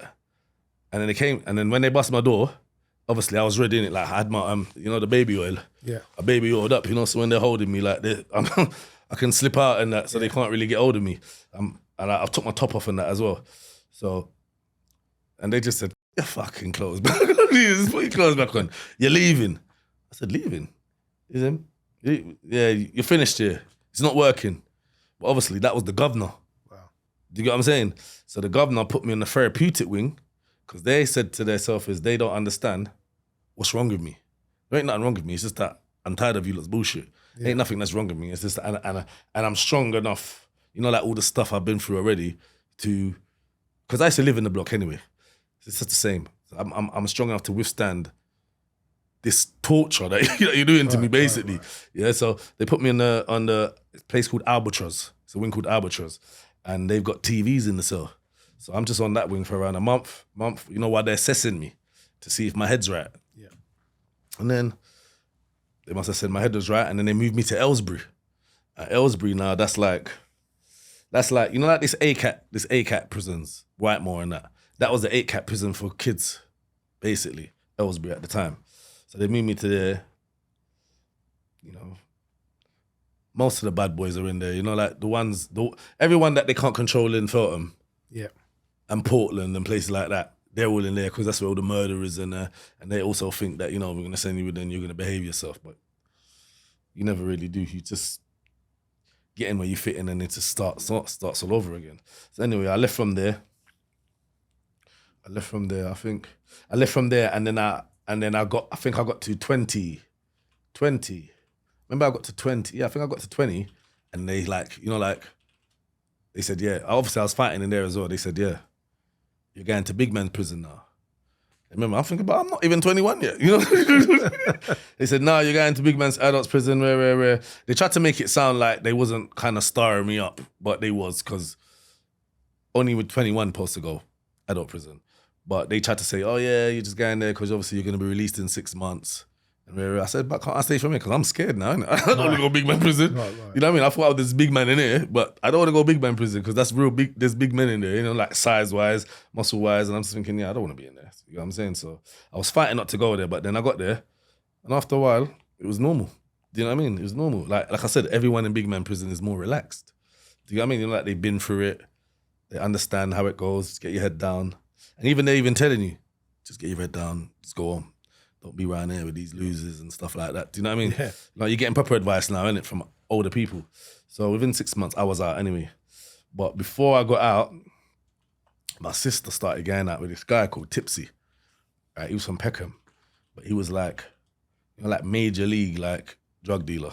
Do you know what I mean? So before I come out, he come to visit me. So he come to visit me now, and he said, "Yeah, bro, obviously man loves your sister and that, and bloody, but you're my brother now, innit? And obviously, I don't want you to go back to jail, stuff like that. And I don't want you to do jail and do that. So when you come out, just relax. I've got you. I'll make you have some money and stuff. We go shopping, get you somewhere to stay, and then I'll give you the lines, basically, headphone lines. You know what I mean? So I thought, this sounds like an interesting situation. This sounds like an interesting situation. And bear in mind, most of the people I grew up with, I ain't seen them once since I've been in prison. Like no visits, no nothing. Do you know what I mean? Like the first time I did, because it was all fun and laughs and celebrities. But after a while, don't hear call from them. Do you know what I mean? Yeah. And just so the audience understands what a phone line is, can you just explain? So basically, a phone line is a phone line where lots of drug users phone the phone. Right, so it's like a takeaway for drugs, basically. Basically, yeah. Delivery for drugs. Yeah. And with those phones, I mean, are they? They call them county lines nowadays, but it wasn't in county; it was in Camden. Yeah, but with the phones, were they just literally bought pay-as-you-go phones. Yeah, it's pay as you go. Right, okay. It's pay as you go. It's pay as you go. And then what? So I've got a line, right? And there's 100 or 200 or 50 or Drug users whatever it is that are on this thing. Did you swap the phones out every? Was there like a time limit on the phones, or did you just have the phone? Not then. There was two of them. Right, okay. Not then. See, now I know people like to, because you know the police. Yeah. They're on it right now, innit? They're on these things. But at that time, the line just stayed the same number forever. And if that's why you know things have really changed. Yeah. Do you know what I mean? Same phone line forever. Wow. No, same number forever. Because I thought there might have been like you only have it for a month and then they change it. Not then, no. And then did they? I take it you had the backups, so there was a SIM card or something with these numbers on in case someone lost the phone. No, you know who it was? You see this guy Tipsy? He was the greatest businessman ever. Wow. Because basically, after, like before, obviously I had, you come out, have a little fun, but then it got serious. But then he wanted to show me the ropes. See this guy here? It's sad, but I remember one time we went to one of these, drug users' house. Went to the drug user's house, we were sitting down, and then the little girl came in from school, yeah? She came in from school and she saw Tipsy, and she ran up to him, "Oh, Tipsy." And you know what she said? "Oh, George, your picture today at school." Yeah? And then it's a picture of him, the mum, and her holding hands. Wow. Do you get what I'm saying? So it's like, and even when they come, they're doing a cup of tea. Like he didn't just, have them drug. He had a relationship with them. Looked in the fridge and said, "Have you got food? Is she eating?" And do you know what I mean? He was like that. So where he knows where they all live, if the line went, he would just go back round to their houses and give them the number. Got it. Do you know what I mean? Even sometimes we used to go to drug users' houses and he'll come there and he'll give them the work and he'll just say, "Listen, let's bag it up," because I've never seen someone bag up so quick. Do you know what I mean? And then obviously he'll tell them, "Yeah, take a quarter," just for bagging it all up. And then, they're sitting down, they're having laughs, and he's smoking a spliff and passing it to them. Obviously, do you know what I mean? Like they were mates. These customers were his friends. Even Christmas Day was a free day. Like he'll bag up 4 ounces of, and then all the work that day is free. Everything's free. Like he knows when you come back twice because people keep sending their mate, "Oh yeah, I know you was there earlier." They'll try and come back. Yeah. But he's giving it all out free for the day. Wow. Like I've never known anybody. He was the drug gifting Santa Claus. Exactly. No joke. I've never seen nothing like that. Christmas Day was free. Wow. When he went and round, he didn't do less because it's free. Did he have people delivering it or did he deliver it? No, so basically, obviously, he started, he was delivering it himself, and then obviously he got workers. Yeah. And then he was just drop it on the workers. And on Christmas, sometimes they get nicked. Yeah. Then he has to go hands on. But then Christmas Day, did they wear Santa hats? Or no, but you get double pay though. The workers. They used to get double pay. Wow. I mean, I've never like ever seen or heard that like before. You said, I know anybody watching this would be like, this is an insane conversation, right? But from a business point of view, if you think, amazing. Most people on Christmas Day want to have something to eat with their families, watch the stuff on the telly and have a family day. But other people, I suppose if you're addicted to drugs, your Christmas Day is probably going to be around that. Around that. So if your dealer goes, "Merry Christmas," and you're like, free. Wow, you're giving something back. They were so low to him, it was ridiculous. Wow. So low, because even some of his friends tried to go up there and, snake him and build their own lines. But they say, no. They used to phone him and say, "Yeah, I saw your mate up and he tried to give me his number." Wow. Like people who he's bringing in, but they've seen how much he's making and they want to do it for themselves. Like they'll phone him first and say, "Yo, my man is up here trying to start a line and da-da-da-da-da." So when proper loyal to him. So when you come out of jail, after that 5-year stretch, you then started working with Tipsy. Exactly. So basically, before I came out of jail, I told myself I'm never gonna smoke again. That's what I made a mental thingy bob. Yeah. And then I also remembered what my dad said. You know, like that one piece of advice is ringing myself. And then I realized the robberies and they go together. Do you get what I'm saying? So it's just like, yeah. It's like my dad hit the nail on the head without him actually, you know, like knowing everything about my situation. Don't do more robberies will help me not to go back to back. Do you know what I mean? Yeah. So I took that on board, and then obviously I'm going to be selling drugs now, innit? So I wasn't even thinking like that. And obviously where I was in jail longer than the 18 months I done on the free, I done nearly 4 years out of that 5. So it was just like, yeah, it was like I had more time to think. Yeah. More time to go back on what I was, yeah. And then I was moving around lots of prisons, and I'm moving around prisons where I don't know anybody. Do you know what I mean? And then I think even at that time, I think in that prison sentence, I think I turned to Islam in that prison. I think it was 1990. When was it? 1997 probably. I turned to Islam, innit? Yeah. Right? And that again, it was only because of, you know, the love they were showing me. You know, like it felt genuine, it felt pure. You know, like remember you got, when I'm looking back on my life, I realize where the holes are now. And I realized obviously where I got thrown out of my home, like I was still looking for love. Even when I was fighting, I'm fighting for my friends, you know, to be accepted by them and to have the love and, you know, the camaraderie.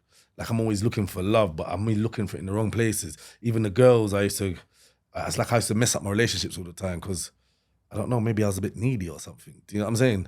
You know? Do you know what? There's so many people. I look back at it now and I just think, oh. There's so many people who are driven on, whether it's in business, whether it's in crime, whether it's in life. And, you know, I know it sounds wacky, right? When you say, oh, everybody's looking for love, right? Yeah. But they are. They are. Right? And I think what happens to you, 1,000,000%, the reason you probably resonated with those people in Margate, you resonated with the monk, you resonated with the imam, seeing it. is because they're giving you love. And you're giving thinking, me love. actually, you're not judging me on what I've done or how I am. You're actually just going, the arms are open. You know what I mean? And, Exactly. but I take it I felt you found love. appreciated in You found love now, though, right? Are you Kinda. Well, no, I didn't know if I obviously I didn't know if you were married, kids. No, I'm not married. I'm not married. I got a kid though. Yeah. I got kids. That's nice. Yeah. Yeah. So when you obviously converted to Islam, have you stayed? No, so watch this. I'm gonna give you the journey. Yeah. You're gonna watch it. That's why I put that one there just to bring it up to highlight. Yeah. So that's what I said. So I was doing that. I turned to Islam. Cause remember, I've already got out of prison, but I just made that a point. Yeah. So anyway, I've come out, but when you come out, you don't do anything to do with Islam. Do you know what I mean? Right. It's like it's just something to do While there. you was in jail. And in jail, it's like that's where you feel it more. So anyway, I got out and I'm doing what I'm doing, and then obviously now we're selling drugs, and then some jealous people had a problem with my friend. Do you know what I mean? But again, look, he showed me so much love, innit? He's brought me shopping, he's given me money, he's given me a house to live, he's given me business, he's made me be independent. Yeah. Do you know what I mean? Like, so again, so his problem's not my problem, innit? That's how I see it, innit? Yeah. So I'm ready to please that person. Do you get what I'm saying? And and don't get me wrong, in that world, in that life, even today, I still love him. I go to his grave every year. Do you get what I'm saying?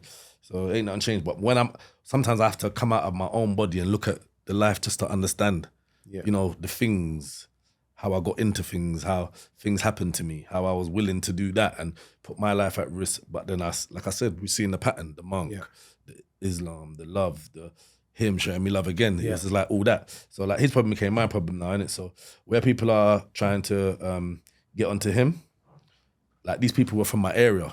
He's from Peckham. Got it. Right, and Brixton and Peckham, they don't get on. I know they all hate. Do you get what I'm saying? Yeah. Straight So the people he's got problem with are from people from my area, but I didn't care about that because he loves me. Do you get what I'm saying? Yeah. And now I love him. He showed me in my way that he loves me, and I'm repaying back the love by having his back. Do you get what I'm saying? So most of his friends, they were scared of the people from Brixton. Yeah. So they were scared, and probably some of them are jealous of him as well. So they kind of made it play out. Yeah. Do you get what I'm saying? Watched it play out instead of getting behind him. But I wasn't really gonna do that. So basically, we was going to parties, and people were trying to shoot at us. Well, they're trying to shoot at him, but I'm with him, innit? So a few things happened. A few things happened. Like, so basically, right, I'm gonna say this anyway, is what it is. So basically, before the shooting started happening, he got a parcel from Africa, right? And then the parcel from Africa, no, first he got a letter. And in the letter it said, you need to be careful because friends who were once friends are gonna become enemies and everyone's gonna start shooting at each other. That's what the letter said from Nigeria. Wow. Yeah. And is that where he's from? That's where he's Nigeria? From. Well, that's where his family's from. Got it. And then that letter come. And then 2 days later, and they said, please look out for parcel following. So the parcel come now. When the parcel come now, it was like bare different oils and bare different things. And little things that you tie around your waist and you clip on inside. Like I remember there was this little, it looked like an apricot. Well, it was hard as an apricot, but it had fur on it. And it had a, like a safety pin. And there was an instruction. It said spray with aftershave and clip inside your clothes. Don't know why. I mean, there's a friend of mine who, and it's not just Nigeria; it's different African states. But there's obviously even Haiti, the black magic, and and a lot of it, that, isn't always used for bad. But a friend of mine said that, if there's obviously people that pretend they do it, but if it's done properly, there are things you can, like what you just said, that you can wear, and it does protect you.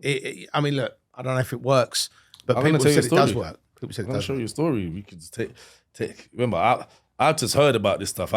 In fact, I just probably didn't even believe it. I grew up in church and that, and I listened to that, and then obviously, you go into Islam as well. They talk about the same things, like what they call it shirk or something. It's forbidden basically. Yeah, it's nonsense. That's what they tell you. You get what I'm saying? So anyway, so basically there was some oil.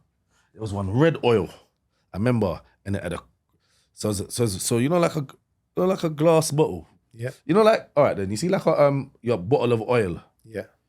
And the lids around the gaps around that big. Yeah. Obviously there's a big cross in there, big as the bottle in there. So it looks amazing already. How did that bottle get it? How did that cross get into that bottle? You know what I mean? There's not ships in it. There's a cross. Yeah. And in the cross, I remember there was beer, like, them pins that you put onto the board, the little gold pins. Yeah. There was a lot of them on the cross and some other little things dangling off the cross. And then there was red liquid in there. I think it's a red liquid that made me think, oh, I don't want that one. I stayed away from it. Do you know what I mean? But there was another one. And then I picked that up. But there was lots of tubs. But you wash yourself, and then one was for witchcraft, one was for good luck, one was for protection, one was for one said anti-gunshot. Can you believe it? So you don't need a bulletproof vest, you just need the anti-gunshot remedy. Yeah, anti-gunshot. Right? And it's just like a lotion you rub on. Yeah, this was just a soap. This is a soap. Yeah, it's a soap, but some of them stunk. Like some like ammonia or something. Yeah. Like strong smells like ammonia. They were different, but they were things. And then there was a liquid. There was another bottle, and that said also anti-gunshot. And there was like there was a sticker on it with some funny writing on it. Do you get what I'm saying? But it said anti-gunshot, right? And it was in a plastic bag. There was instructions on it, yeah. And it said, when you drink this, you must take off your shoes and stand on 2 rocks. Yeah, so obviously I went outside, I got the rocks, I stood on them. But when you're standing on the rocks, obviously, the back of your feet's up. Yeah. You're standing on rocks. Yeah, it's like you're like that. So I drunk the drink and I stood on the rock. But my friend, he didn't stand on the rocks. He just drunk it. Do you know what I mean? And then my other friend came to pick us up. So we went to this dance now. I think it was he's in Fort Neath. I think it was So Solid. Yeah. Fort Neath. So we went there now, driven to the car. I'm telling you, soon as you driven to the car park, my body started doing this, like that. And even my friend said, "What's wrong with you?" I don't know, bro.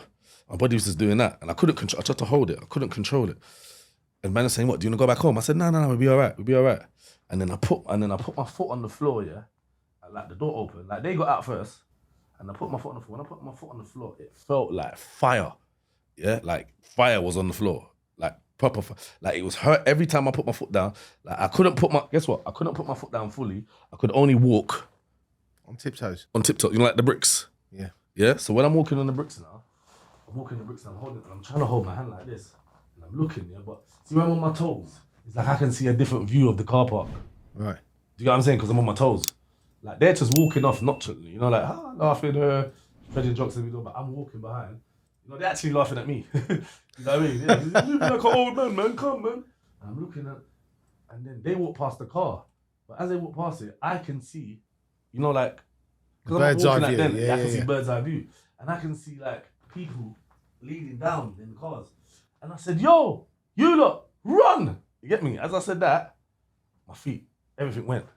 The car doors open. As soon as the car doors open, like 4 men in Bally's came out. Bap, bap, bap, bap, bap, bap. So I just kept running. Bear in mind, I got shoes on and that. Jumped over a fence. And then when I jumped over a fence, I could hear them looking. No. First, I fell in a bush. And when I fell in the bush, I said to myself, please God, please don't make them kill me. Please don't make them kill me. But it's like they walked past the bush. And you could hear them looking for me in the other bushes. And then you heard feds. And when you heard the feds, they ran. Then I just jumped over this fence and just was hiding until, you know, the feds was in the vicinity. Then I came back out, got to them lot, jumped in the car and got off. You know what I mean? And that was the first time. So after that, I was like a witch doctor myself. Right. I was soaping in all this shit. You send me another package? No, I was fucking bathing in all the soaps, all fucking 10 of them. Did they shoot any of the other guys you was with? Or they were lucky they got away? No, because I told them, yeah, go. They were able to run towards the dance. But I didn't get towards the car yet.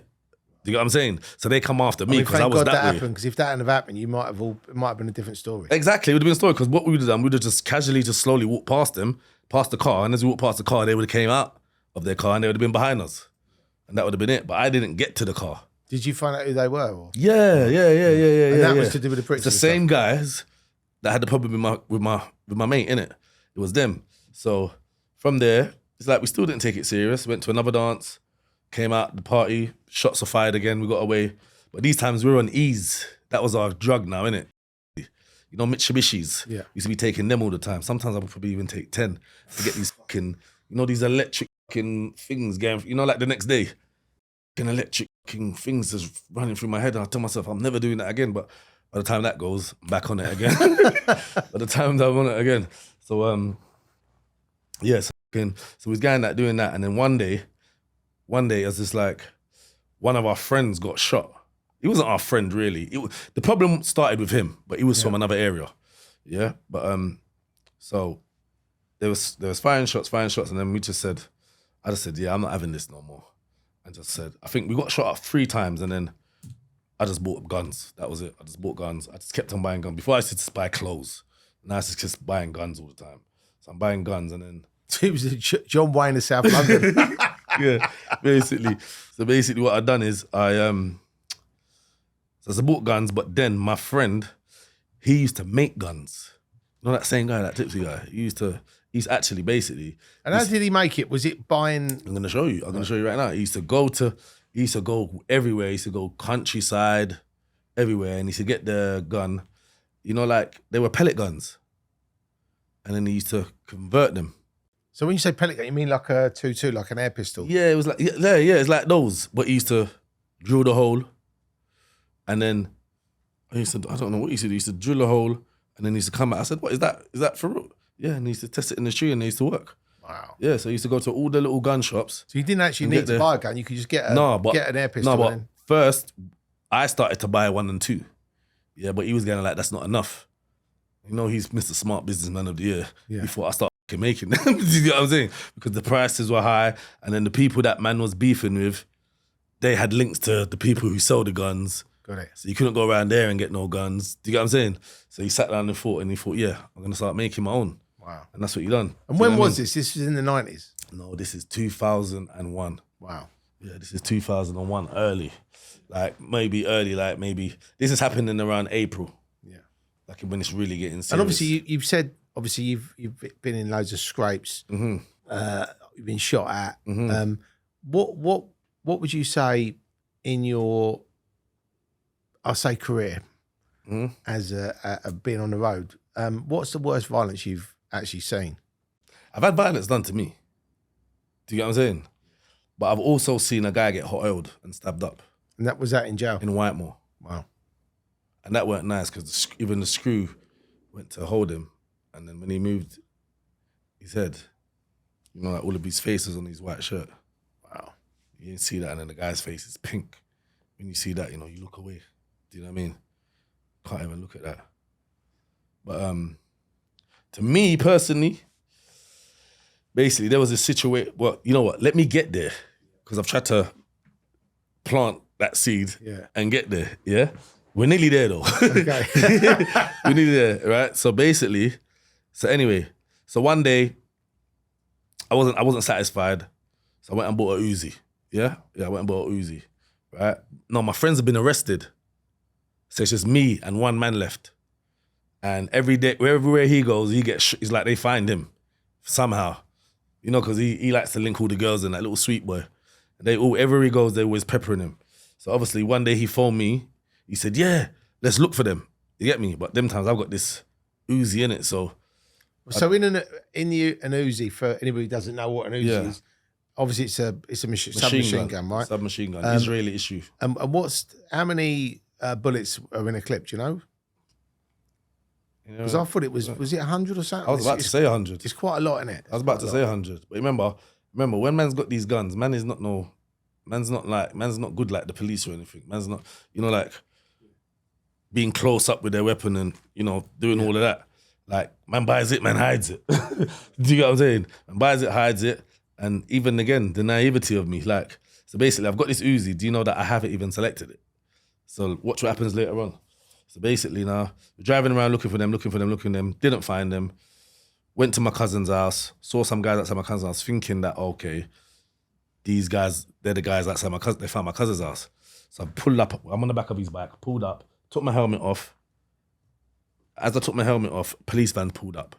But they can probably see the Uzi here. Do you get what I'm saying? So I've jumped back on the bike and we've got away. We've got away, you know, you get away from a van easily on the bike. 1-2 roads, drift to my friend Bugsy's house, pulled up outside his house, and then obviously we want to get off the bike because the bike's hot now, the police seen the plate. Got into one of his cars. So as we got into his car, he had a SOK, Mercedes. Got in there, I looked in the rear view mirror. I said, bro, your bike light's on. Yeah, he looked on. He said, so he got out his car to go and turn it off. So as he went to turn it off now, all I heard was pop, pop, pop, pop, pop. So they're outside his house, innit? Yeah? So I've looked into my, my rear view mirror. Looked in there now. And bloody, there's 2 men in balaclavas creeping, to my window. So obviously I've got the Uzi down there, innit? So I've gone to bust it. Ain't bust. Like it ain't doing nothing. I'm looking at it thinking, run. I'm looking at the rear view mirror, I think they're coming. So I was looking at it. I just thought quick, and there was something on the top. Like, just pulled it. And then I see the side open up. You see the bullets select and that. Yeah, I just remember they had blue tips on them, I remember. And I just see the blue, like, over, coming up into the thing. So I just pull it out the window and I just went, yeah. I just went, and then now I can see them running, innit? Yeah. So now I'm feeling more powerful, more energized. So I've got out of the car and I've just, like you grew up watching Commando and Rambo, you just like this. I'm feeling good. yeah. You're just like that. There ain't even no aim or nothing. You just get like that. All you can hear is the cars, Yeah. Ting, ting, ting, ting, ting, ting, ting, ting, ting.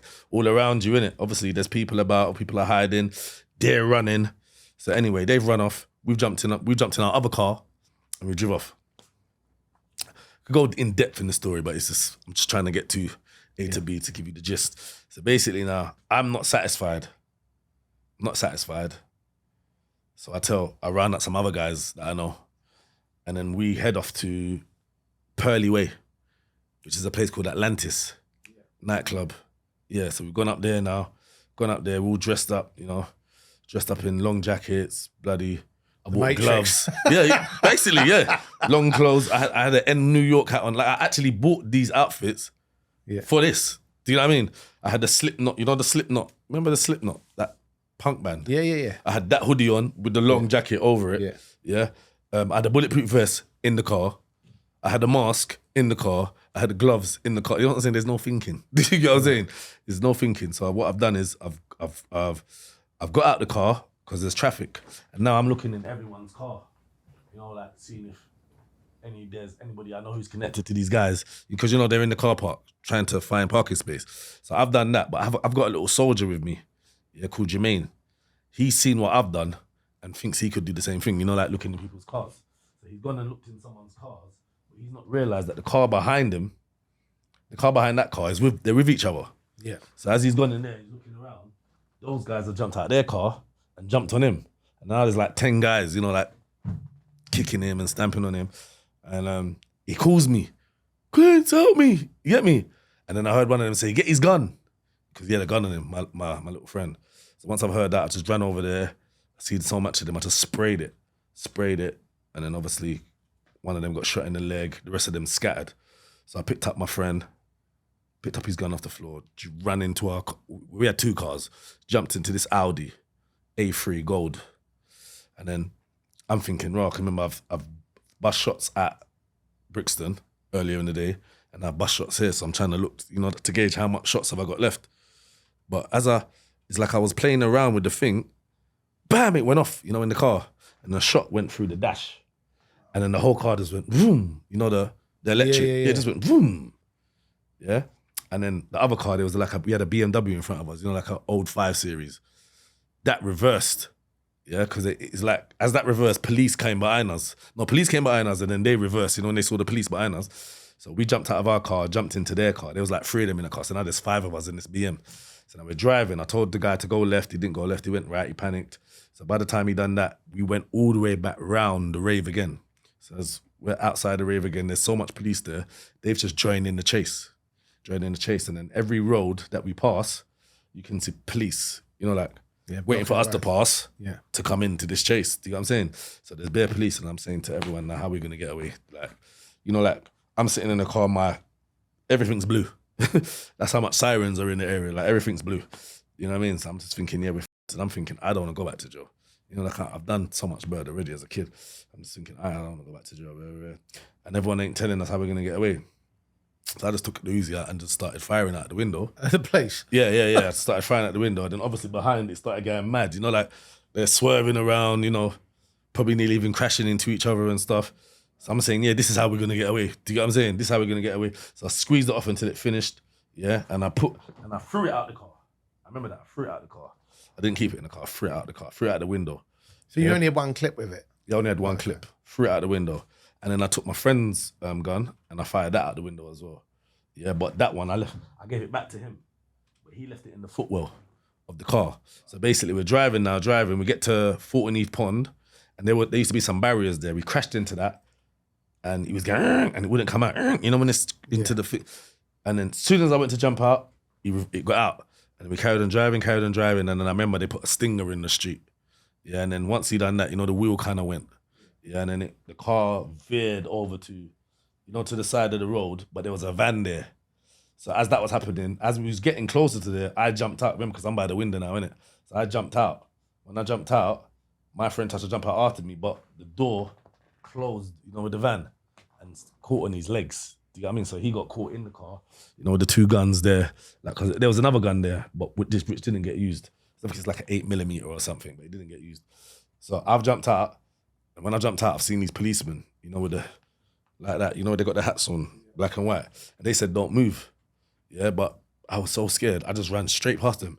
I think they were scared as well, because remember, it's automatic fire on the streets of London. You don't really hear in that. It sounds like fucking Grand Theft Auto. Exactly. I just ran straight past them. But remember, there's lots of people jumping out the car as well. So they're probably thinking, they don't know who's got the gun, do you know what I mean? So I've just ran past them. And once I've run past them, I've run into... you know, like when you run into a house, you know the houses, they got the gardens in between, them little doors. So I've run through there, bolted through there, yeah? And then, you know, when you go into when you're in the gardens now, everyone's got them wooden little fences, you know, them strips of wood? Yeah. Yeah.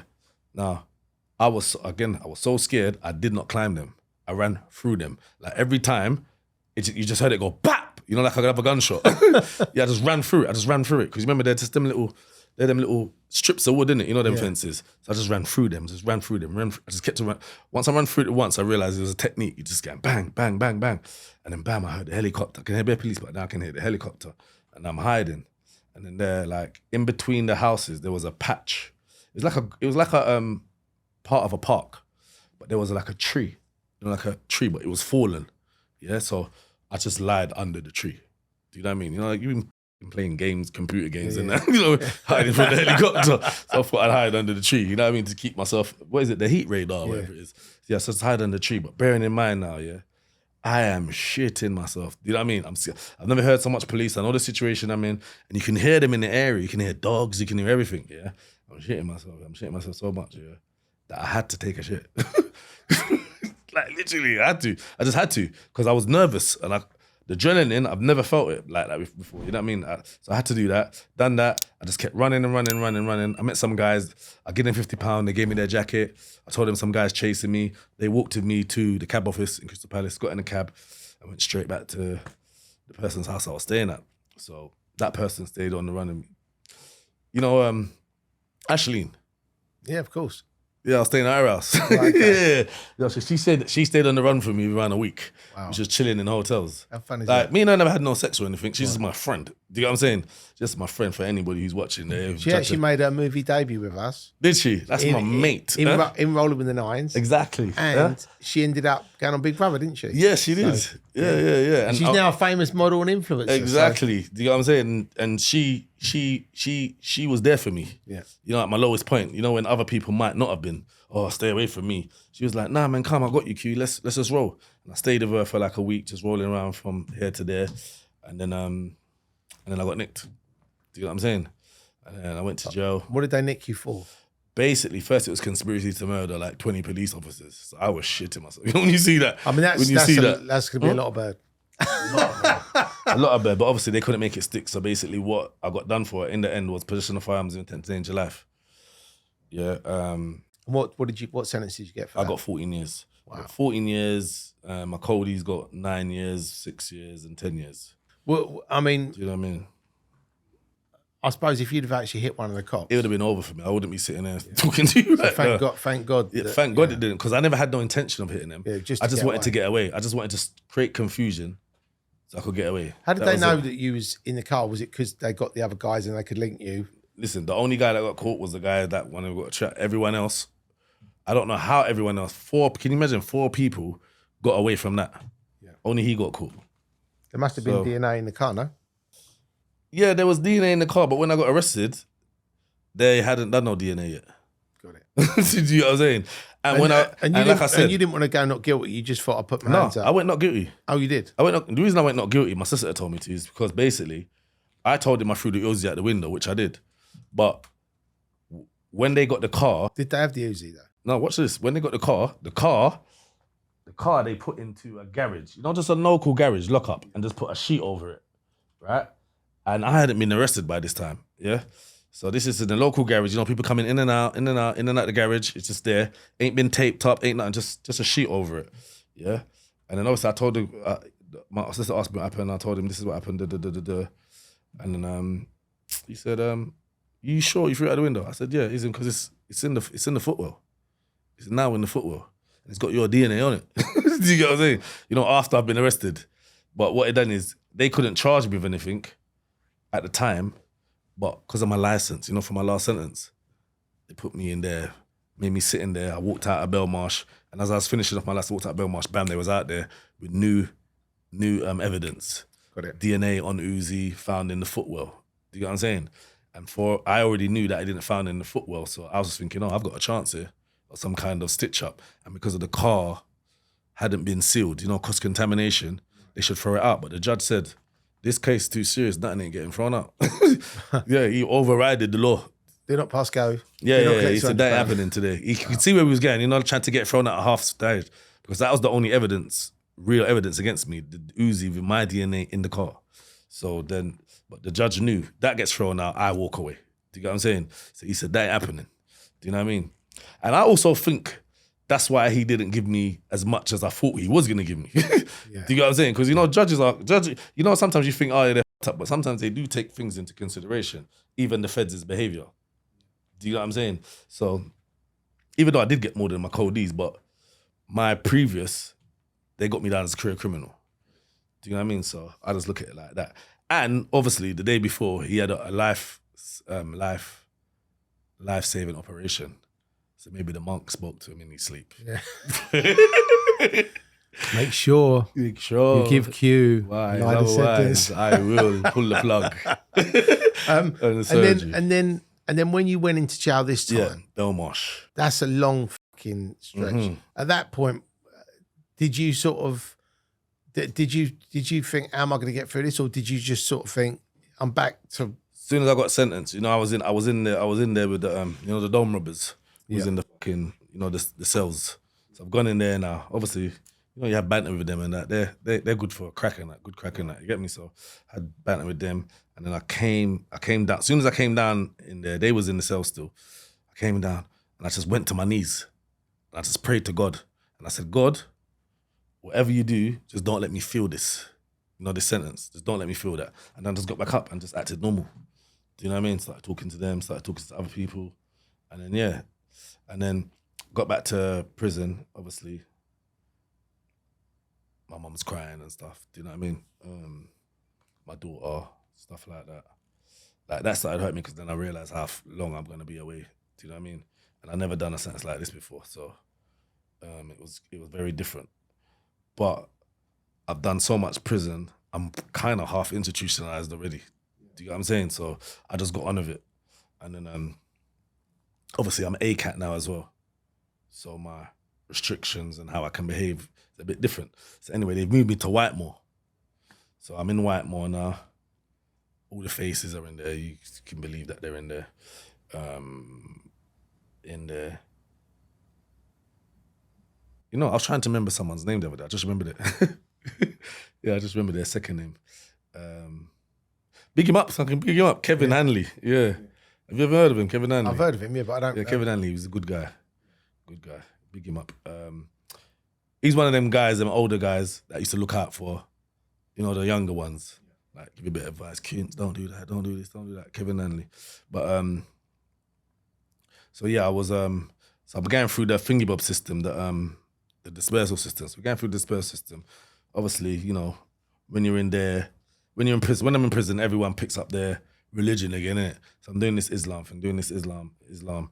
And then basically what happened was, where was I? I think I was in Whitemore. So I've been Long Lartin, I've been Whitemore, I've been Full Sutton, but then I've come back to Whitemore. I went Franklin, and then I come back to Whitemore. When I came back to Whitemore, I think the 7/7 bombing happened. Yeah. Do you remember that? Yeah? So that happened, and then I was in my cell, I was thinking, right, imagine like my mum and that was there. That's what I started thinking, because obviously my mum goes that way to work on the train and that, yeah? When I looked at that, I just said, yeah. I started saying, nah, this ain't for me. That's how I started looking at it. This ain't for me. So when I started thinking like that now, it's like when, it's like God. It's like when you start thinking something, then God shows you the rest. Do you get what I'm saying? So basically, I'm in there now, and then from there, I said, yeah, I ain't going mosque again. That's what I said. I made that point that I'm not going mosque again. But obviously some little brothers started noticing. Yeah. And they used to come to myself, yo, bro, why are you not coming to the... Where? I said, I just don't want to come. I I'd never give them an explanation. Just said, I don't want to come. But then obviously when we go education now, when we go to the workshop, there's a workshop where you're allowed to make music. So obviously I'm getting into music now, innit? I'm getting into music. But then obviously there's some other Muslims that are making music, but then the other is like there's a set of Muslim brothers that go around the prison like they're bloody trying to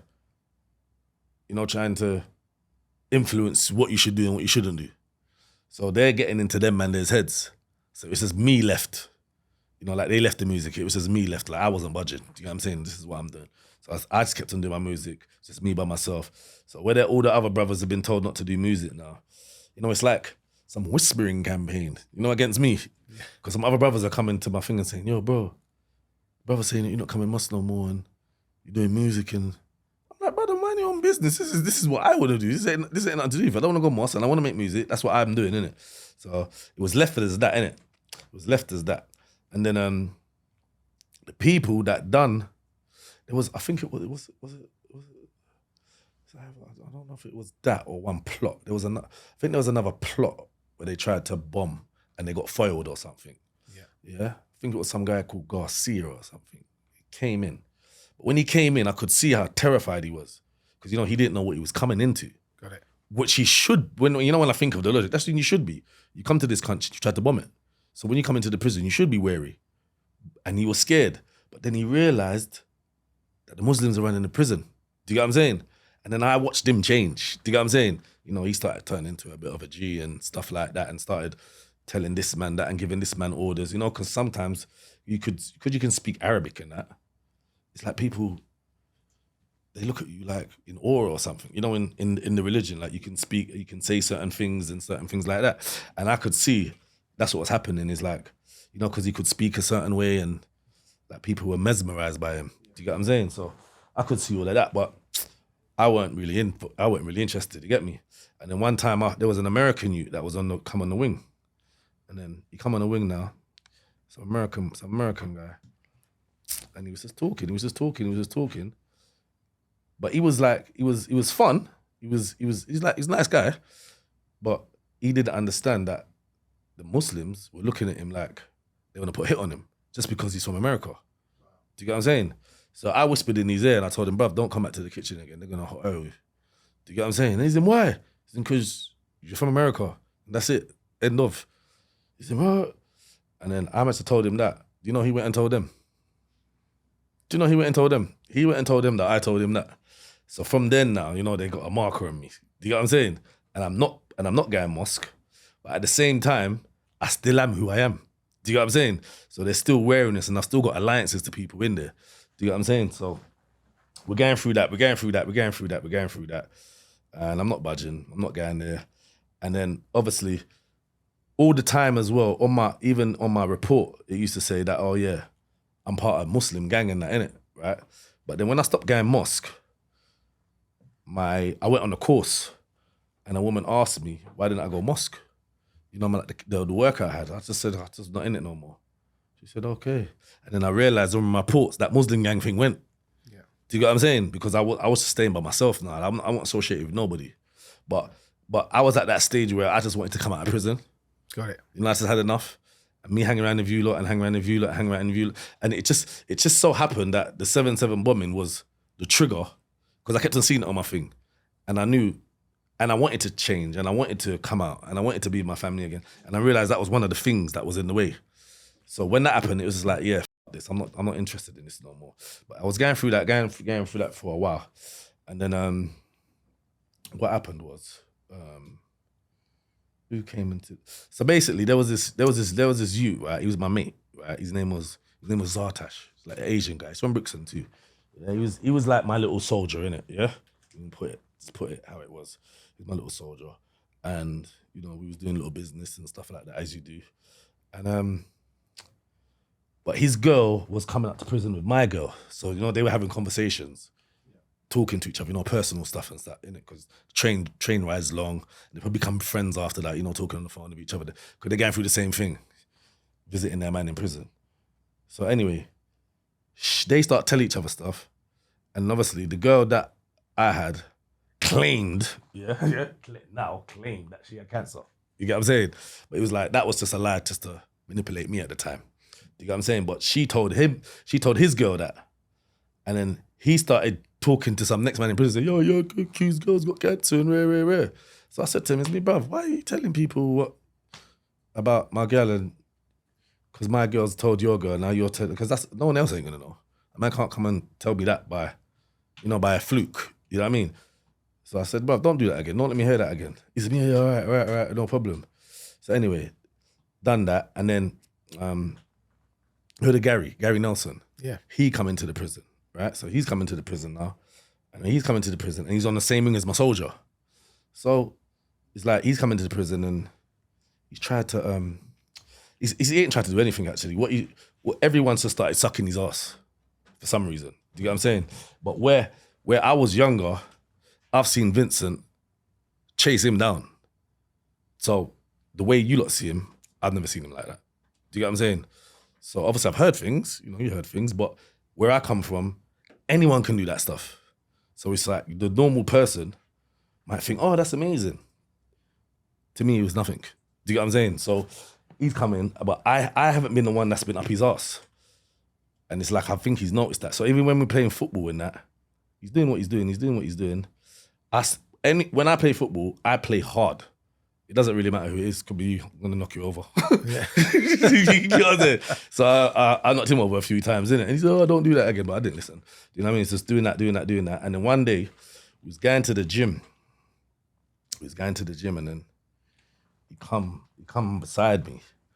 And he put his arm around my head. Like that. But remember, he's just come into prison. I've been in prison, maybe, you might say all my life, innit? I'm physically fit and strong. So I kind of like just flipped him over. And I said, yo, don't try to boy me like that. Do you know what I'm saying? Because I know what he's doing. The boy thing in front of everyone when we're walking to the gym. I said, don't do that, man. Just don't need for that. Do you get what I'm saying? And then he ain't done it again. And we've got into the gym, in the changing room. And then he's tried it again. So now I've just ended up throwing him on the floor, putting my knee in his chest and started doing some embarrassing. Obviously, there's 20, 30 other people in the gym, but when they've watched what we're doing, and he's not listening, and then I put his head, between my legs, and then I pull his shorts, like that thing. But you do, what's it called? I know what you mean. What's it fucking called? There's a name for it, innit? I fucking what it's called again. Rob, do you know what it is? When you get someone and you pull the pants down. No, not pull it down. I pulled it up. Pulled it up. Oh, wedge it. Oh, wedge it. Sorry. Sorry. So you gave I put his head between Nelson a wedgie. Yeah, I put his head between my head and I pulled his thing up on the thing. And I said, stop playing with me. And I had his head. He couldn't move because he's just come in prison, innit? He's not physically fit at this time. Do you know what I'm saying? But threw him on the floor, and then what happened is, when I threw him on the floor, everyone was laughing. And then when he looked at them, it was funny. Everyone stopped laughing. Like, it was amazing. Do you get what I'm saying? But you see from then... So they laughed when you put him on the floor. When I done it, because really, they didn't like it. And then when he looked... When he looked at them, they all stopped laughing. Then when you did the wedgie, did they start laughing again? They started laughing again. Yeah, they started laughing again. But every time he looked up, they stopped laughing. Like, the second... When I put the wedgie they wasn't laughing loud. It was like... You get what I'm saying? It was like, it was a joke. It was funny to see that happening in their eyes. Yeah? So what's happened now is... So anyway, we got up, we gone gym. No problem. Still not talking to him, still not talking to me. But he's actually felt that I'm physical, basically. And he knows that physically it's not going to happen. So basically what's happened is now, he is plotting on me. Do you get what I'm saying? He's plotting on me. And the reason I know that is because my soldier now who's on his wing is not talking to me no more. I'm thinking, that's a bit funny. But he's Asian, innit? So he's a proper Muslim. Got it. Do you get what I'm saying? So... I'm just chilling, biding my time, just doing my sentence, doing my course, trying to get out of the prison. And then Muslim brothers that still love man, even though I'm not going mosque, coming to me and saying, brother, please come to the mosque. I'm saying, why? Because Gary's joined, he's took his shahada, now he's a Muslim, and they're conspiring against you in the mosque. Do you get what I'm saying? I said, is it? He said, yeah, they're conspiring against you. But it's not working because obviously there's other brothers that are politicking for you. There's some big things going on in the mosque. Do you get what I'm saying? Like big debates. So I'm thinking, it ain't gonna work. It ain't gonna work because we've got your back still, innit? Yeah? I said, all right, yeah, no problem. Like good brothers. Even that brother, what's his name? I think I see him on the internet the other day, Dwayne Patterson, who's done 27 years. Right. Like he's on the internet now, like one of the good brothers, like they were coming to us, please, they love man, please, come to the mosque, please, brother, we love you. Because they can see what he's trying to do. So anyway, that's gone past. So anyway, this is Zartash now. He spoke about my girl again, to someone else, and they've come back to me. So I've gone to the gym, He's coming. I called him in the thingy bob. I said, brother, I thought I told you not to talk about my girl and that, innit? He said, man, I never. So I just slapped him. Do you know what I'm saying? But when I slapped him, I don't know if he's never been hit before, but his face just went black like that, and his nose just started bleeding. It wasn't even the hardest slap. But then he went to hospital and they put a plate in his face, like a metal plate. So that was that. Like, even when I slapped him, I felt sorry. Like I thought, oh, you know what I mean? Because I actually loved the youth. Do you get what I'm saying? You know, like me and him were close, we were tight. Do you get what I'm saying? Like, I actually loved the youth. You know what I mean? So that it upset me that I had to slap him. Yeah, and then it upset me that his face just swelled up in front of me and his nose started bleeding. That I was upset about that. Yeah, I didn't actually want to do that. And then some brothers came to the door and I kind of shouted at them, just because I was angry. I wasn't even angry at them. Obviously, they're just coming to look to see what's going on, and I just told them. "Ugh." So anyway, that's that. So now, next time I see his Artash, full Arabic clothing. You know what I'm saying? I've never seen him in these clothing before. So I'm thinking, and I keep on seeing him in it, and now he's getting more and more, he's acting more. I'm thinking, oh, I can see what's happening now. Can you see what's happening? Like, he's becoming more Muslim and he's getting the support of the rest of the Muslim society, and Gary's in his ear, and now they want me. You get what I'm saying? So every week now, every week, man's telling me don't go gym. But I love football, innit? So I have to go. I have to play for either side. I have to play for either side. So I'm doing my course. My A cat has come off. I'm now a B cat. So I know anytime now I'll be leaving, I'm going Loudon Grange. So anyway, this one morning now, I wake up, 9 o'clock in the morning, it comes into my door. Yeah, pack your kit, you're going Loudon Grange. Yeah? I said, wow, I've been fighting for this for years. Do you know what I mean? And they said, I said, yeah, what time's the bus leaving? They said, after lunch. Man come on the wing. Five aside. I thought, yeah, I'm going. Went five aside. Them times I got down there, I saw it was a bit weird. You know what I'm saying? You know, like, there was lots of brothers over there, all different types, Asian brothers, white brothers, black brothers, you know, when their things wrapped around their head, you know, the Muslim gear. Thinking, I'm seeing some guys that don't even usually go gym today. Do you know what I'm saying? Anyway, just carried on playing my five-a-side. Gary bumped into me. I bumped into him. Then I bumped into him again. And then I ran off with the ball. As I ran off with the ball, bam, he jumped on my back. You get me? So we're rolling around on the floor now, having it. Yeah, rolling around on the floor. The screw stopped it. And as he stopped it, I think they're scared of him because of what he's in jail for. Do you get what I'm saying? What was he in jail for? Killing the policeman. Got it. Was it? I remember he killed in someone. Clapham. Right. Policeman and a bouncer. That's what he's in jail for, basically. That's what he got life for. So basically now, I think, the officers are kind of a bit intimidated by him because as soon as it happened, the screws on me. You could see the guy jump on my back. And he's like, wait. But where he's concentrating on me now, and I'm not even, why are you coming at me for? Gary sneaked out of the gym, out of the five-a-side court. He sneaked out of there. Says, Thwaites, come on, you're going back to the wing. So as we're walking to go back to the wing, I'm walking with the officer. As I'm walking officer to the door, Gary comes in. He opens the door, yeah? But downtown, he's got the weights bar in his hand. Do you get what I'm saying? Got the weights bar in his hand. So is that a barbell? You know that bar that when you sit down and you pull. Oh yeah. That thing. Yeah. And it extends to the cable. Yeah. He's got that in his hand. Do you get what I'm saying? So as he's coming now, and he's coming. The screws moved out the way. Wow. Do you get what I'm saying? Screws moved out the way. So bam, hit me in my head. See it there? Wow. You see it? Cracked my head. So I'm a bit dizzy now, and then he's cracked me again. Now I fell on the floor. And when I fell on the floor now, I can hear him saying, Zartash, cut him. You know, the Asian guy. He's telling him to cut me. But Zartash is just that. I could make it through, like there's a little like blood in my eyes. I could see Zartash. But again, you see when I said, man loves Zartash, innit?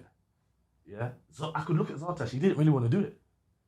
Do you get what I'm saying? Because me and him had a good relationship. Like even though my man's telling him, Zartash, cut him. He's standing there, which is the thing, and I can see it. But he ain't making no move. Do you know what I mean? But Gary's shouting at him, Zartash, cut him. Zartash, and you ain't listening. Yeah? So bam, my man licked me again. You get me? Because I'm a bit dizzy. So he licked me again. And this time I fell on the floor. Now, I'm on the floor now, and he's come over me, right? Both hands, like that, with the bar, yeah? Right? And as there was a woman officer, right? And this woman officer saved my life still, yeah? She's from Geordie woman. She was in Whitemore. And I mean, there's men officers there, you know? It's the bloody woman that come and save me, yeah? So I'm there now. He's come over me, both hands, right? And the woman said, as she was running towards me, you know, she said she was gonna jump on him, yeah? As she was running towards me, she said, he went down both hands, and she said, I was already knocked out on the floor, yeah? She said, my hand just went like this. She said, you don't know why. It was like, she said the similar thing she's seen, you know, like when a chicken's dead or something, but his body's still moving. Yeah. She said, as he hit you in your head, your hand just went like that. See it? Wow. You hear that? Fingers for life. Yeah, and that took the blow. And then after that, she jumped on him. And then the other screws came down and took him out. So that was kind of like a divine intervention, wasn't Divine intervention. Yeah. Divine intervention. Because remember, I'm out. She said, I don't know what happened. And you see, every time I think about that, it makes me know that I'm blessed and I'm supposed to be here to do something. Do you know what I mean? Because she said she don't know how. She said he gave the full force. And she said that would have hit your head would have split open. Do you know what I mean? She jumped in to stop him from me. So thank her, I forgot her name, but it's a Geordie lady from Whitemore Prison. Yeah. Big up to her. And then after that, I'll take it, They brought me to the hospital wing. I was down there for a few days. I'm on that what's that thing called again? That medication. It's got like morphine? Morphine. No, it's not morphine. It's the one underneath it. Just underneath it. But it's got opiates. Opium. Is it opium? No, that's the strongest form. Right. But this one's got opiates in it. Oh, I forgot. It's like tablets. But it basically kills the pain. The pain, yeah. I was on those and I was sleeping, you know, like for hours and hours and hours. But the sleeping was doing me good because, you know, when you sleep, you heal, innit? So I was healing up quick, and then they said, I'm going to stay down here until they get a next bus to ship me out. I said, no. I'm going back to the wing. I just wanted them to see me and me see them. You know, like who's laughing or who's got nothing to say. So I came back, you know, everyone looked like they see ghost. Do you get what I'm saying? So I just stayed on the wing for a few days, made sure everyone see me. I looked in their eye, and then they shipped me out. Do you know what I mean? I went to Loudon Grange, and then I just carried on my progress. I suppose it was lucky, really, because if you'd have stayed on that wing. If I'd have stayed on the wing, it was building up to that day, and then after that day, it would have just been carried on. I'd have went to the other wing, then I would have seen one of his mates or anyone associated at the time and done them up. And it's just been on and on and on. Round the prison, round the dispersal system, I probably would have been back to ACAT and all that shit. And it would just been long. So you like fast forward to towards the end of your sentence. Mm-hmm. And then I got to DCAT. Wow. And I was working in the National Galleries of Justice in Nottingham. That's my first job in my life. Do you know what I mean? And I loved it. Do you know what I mean? And then I was doing that. They got me a place that, like, the guy that owns it, his name's Tim Drummond, big up Tim Drummond. He now owns the History of Football Museum in Manchester. Yeah. I'm still in contact, man. He's even given me a few jobs and that. Amazing. Do you know what I mean? To come and talk to people about my life and stuff like that. Because he saw my potential as well, you know, when I worked in the museum. And, you know, like, he got me to talk to even the mayor. They asked me my opinion on the museum, and I told them, because it was the Museum of National of Justice and Crime and Punishment. It was the museum that the Sheriff of Nottingham. Right. That was his. Wow. So once you get going there, it was the police. It was the police station, the court, and the prison, and the execution in one building. Wow. And then there was the port at the back where they let you go to Australia when the boat come in and take you to Australia. It's all in one so building. Much history, yeah. Yeah, because they know once you go in there, you ain't coming out. You know, like, you might get police station, get some fair kind of process. Right. No, before you get to court, there's none. The Nottingham Sheriff deals with all. So it was in there. So half of the museum's that, you know, all the cells and all the ways they used to kill you and all this stuff. And then the other half is the Robin Hood Museum. Wow. So I'm sitting down with all the commissioners and all the mayors and all that. But I'm just doing their tea. And as I was, you know, pulling my trolley back to go out, Tim said, Quincy, so what do you think about the museum? I said, what do you mean? You know, I'm just minding my own business, pulling this trolley. Yeah. They said, yeah, sit down, pour yourself a cup of tea. This is probably one of the most scariest moments of my life. Do you know what I'm saying? More scary than anything that I've done in the hood. In the hood for the community is, you know, the ghetto where we live. But this was more scary because I'm under pressure now, and I'm in a situation that I'm not in my comfort zone. So I was scared. And I didn't want to let him down because, again, he showed me love too. Yeah. But his love was different. His love was, he's always been nice to me, but then one day he got angry because he saw me on my phone. And he said, I've never seen him be angry. And he went, stay focused, Quincy. And that kind of reminded me of when my dad said, don't do the robberies again. Yeah. It was that kind of vibe again. You know, that kind of frequency. Yeah. I never went on my phone again. You know what I mean? But I could see that he cared. I didn't take it in a bad way. I took it in the right way. So anyway, he asked me that question, and I said, basically, when I come in this museum, if I was a kid, I'd be confused, because 1 minute it's crime and punishment on this side, and then you're celebrating Robin Hood on the other side. And you know what they all done? They clapped. They said, we never ever thought about that before. And then from then, that's when he said, do I want to go to university? And they put me in a place at university. I didn't have to do no paperwork or nothing. They just put me through, and then guess what happened? So I'm in there now, about to go to university, about to get my parole because I proved myself in the community, and I'm going to university. Police come up there, well, they send a visit to the governor, and they say, oh, yeah, we've had threats on your life. Osman warning. Yeah. We have threats on your life, so you gotta go back to CCAT. So I go back to CCAT, lock back up, and I'm still waiting for this. You know, Osman warning, they got to tell you, innit? I'm still waiting to this day. They didn't tell me anything. Wow. Me personally, I think they just tried to fuck up my parole and that. Do you know what I mean? So I stayed in prison, and I got out. They banned me from London, went to Manchester. They banned me from London for 2 years. So I was just living in Manchester for 2 years. While I was up there, I was going around universities, talking about my, because I done some youth work with some people when I was in Whitemore. And when I come out, they came and contacted me. So I was going around universities and giving my testimony about my life and stuff like that. So I was doing that. Started to make music again. I started to get comfortable because I wasn't around the old stuff, and I could get comfortable in my ideals and my dreams of what I wanted to do without getting peer pressured from having to do this or having to do that, because I got to live up to my name that's in the community back there. So would you say, coming out of jail and then being able to reflect on obviously everything that's gone on, and then being banned from London, do you think that helped you focus your mind so that you didn't go back? Yeah. So there was a process. Before I went to Franklin, you remember the guy in the car park, Gems, who they tried to beat up? He got not guilty from R1. Yeah. But then after he got not guilty, he must have thought he was, untouchable. So basically he was rolling around with a gun. He was in Nando's one day. Some guy come in there, tried to shoot him. He took his gun out, killed him in Nando's. The guy, well, he never killed him in Nando's. He shot the guy in Nando's. He jumped in his car. This is in Shepherd's Bush, by the way. Jumped in his car, and he drove his car, and it drove through a window, and he died on the thingy bob. The guy got not guilty. So now you know how invincible he thinks he is. He's got off my one, and then he got off that. Yeah, he got off both of them. Self-defense. I don't know how he done it. He shouldn't even have a gun anyway. I don't know how you got off it, but he got not guilty. But then around 3 weeks later, I think they say he was bullying someone, got into the car with them, and they shot him.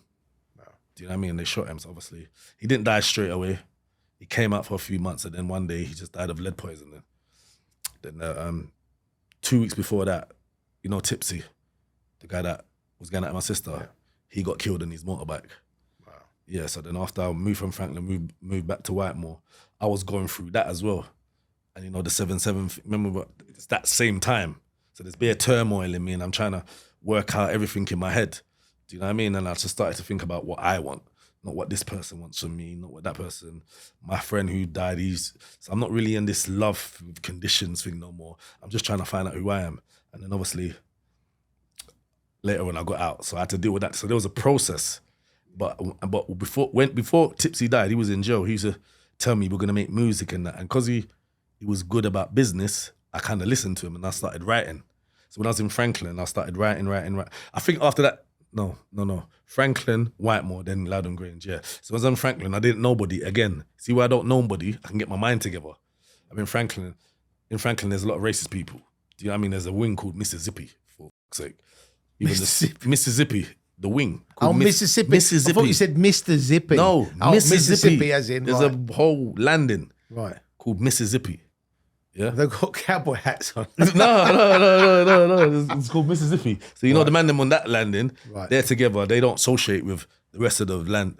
They just got their own landing. It's called Mississippi. So they don't go around. No one don't go around there. It's just them. Do you get what I'm saying? But when I was in there, there's a good guy, Paul Massey. You know Paul Massey? He's the guy from Manchester, wasn't he? From Manchester, yeah. So basically, I didn't know him. He didn't know me. But I was just quiet. Then I was just a little black kid up there. He just come to my door one day. He said, "Oh, you all right?" I said, "Yeah." "Is any smoke?" I said, "Yeah." He just put a lump of ash under my door, just like that. He didn't know me. Yeah. Do you know what I mean? So anybody who's got anything bad to say about him, basically. Yeah, you think he's I alright? don't know. I think he's cool. I think he's Well, cool. he got killed, didn't he? Yeah, he got killed. He assassinated, got killed. Yeah, he got assassinated. So, yeah, but he was the first person that reached out to me when I was there. But I was just quiet, and where I was by myself, I didn't know anybody. I just kept writing. It's the quickest 6 months I've ever had. I just kept writing. I mean, You know what I mean? hearing your story today, Quincy, I mean, I definitely think you should write a book. Have you written a book? I'm halfway through it. Amazing. I'm halfway through it. Yeah, I'm halfway through it. When you're ready to make a movie, you know where I am. Yeah, of course. I'm coming to you. But I mean, what a great story. And you know, looking at your life now, what you're what you looking to do now? I mean, you said about your music. Yeah, so basically, I got an album coming out. I got a single coming out anytime soon. I was supposed to come at the end of this month, but the PR company put it back because a few complications. So probably in around March, we'll be giving you some singles because I'm singing now. Yeah. You get what I'm saying? So I got a lot of good content because before I used to make rap and that, and when I used to play it to my mum and that, I used to try and forward certain parts. Okay. And I didn't like that. So I changed my music. Now I sing, like, I got love songs and stuff like that. Yeah, so we're doing that now. Are you the 2024 Luther Vandross? Yeah. Because I grew up. That's what I am. That's what I am. Amazing. Well, more like Barry White, but you know what I mean? Yeah, so so that's coming. I got a new show that I got. It's called DNA. It's called Dad's Not Around. Right. Yeah. Just about kids. Is this a podcast you're doing? Yeah. Amazing. Yeah. So make sure you head over. Yeah. And check that out. It's on Real Life TV UK. That's my channel. Okay. Real Life TV UK. Just type in Dad's Not Around. First episodes with Yami. Amazing. Yami B talking about Yami's on. We spoke to Yami. He's going to be on this in a couple of weeks' time. Yeah. Yami's. He'll actually be on before you because we did that. That's my uncle Yami. Right, amazing. Yeah, remember that. Yeah. It's my uncle when you see him. Enough about respect. But so we're doing that, and then obviously we've got me and Tony. I'm part of the company's called 3X Promotions Boxing. Yeah, so basically we're the only people now. You know Misfits. You heard of Misfits? Yeah, of course. They lost their license. We're the only people now with that license. Wow. Yeah, me, Tony, big up Hassan, big up Tamer. You know Tamer? Yeah, of course. Yeah, the actor Mark and Grant. 3X Promotions on the Daily Sport. We've got lots of sponsors and we got the Indigo O2 in March. Yeah, we're gonna have influencers and a few world title fights. Amazing. I'm starting to talk like Tony. he's in my head now. I can hear him. Yeah, and basically the sponsors are putting together for the main fight on the night. They're putting together the main fight, which is a prize fight. There'll be £1 million to the winner on the night, and that's the first event is going to be in Amazing. The Indigo and O2. Let me know. I'll definitely come to and that. The website is www.3xboxing.com. Amazing. You can see everything there. We've got lots of fighters lined up. And like I said, Misfits no longer have their license, so we're the only person. Wow. So if you want to see Tommy Fury fight and any people like that, they can only fight on our thing. Now, there is no platform for them. Again, we've got that. Do you know what I mean? Amazing. So look out for that. Thank you so much for coming on. No problem. Thank you for having me. It was amazing hearing your story. And it really was great. And I'm glad that we've been able to share your stories, your experiences, and what you're doing. And I'll give you a couple exclusives today. Yeah, I appreciate that, Quincy. Thank you so much for coming on. Good to meet you. So thanks so much for tuning into Criminal Connection Podcast. Quincey Thwaites, what an amazing guest. He's the only man I know who's actually unloaded and who's in the police chase in the UK. So I'm glad to say I know him. I'm glad that he come on the podcast and share his amazing story with you. Make sure you like, subscribe, and tell all your friends about the Criminal Connection Podcast. Make sure you tune in next week. We've got another exciting, cool guest, and we'll see you on the other side.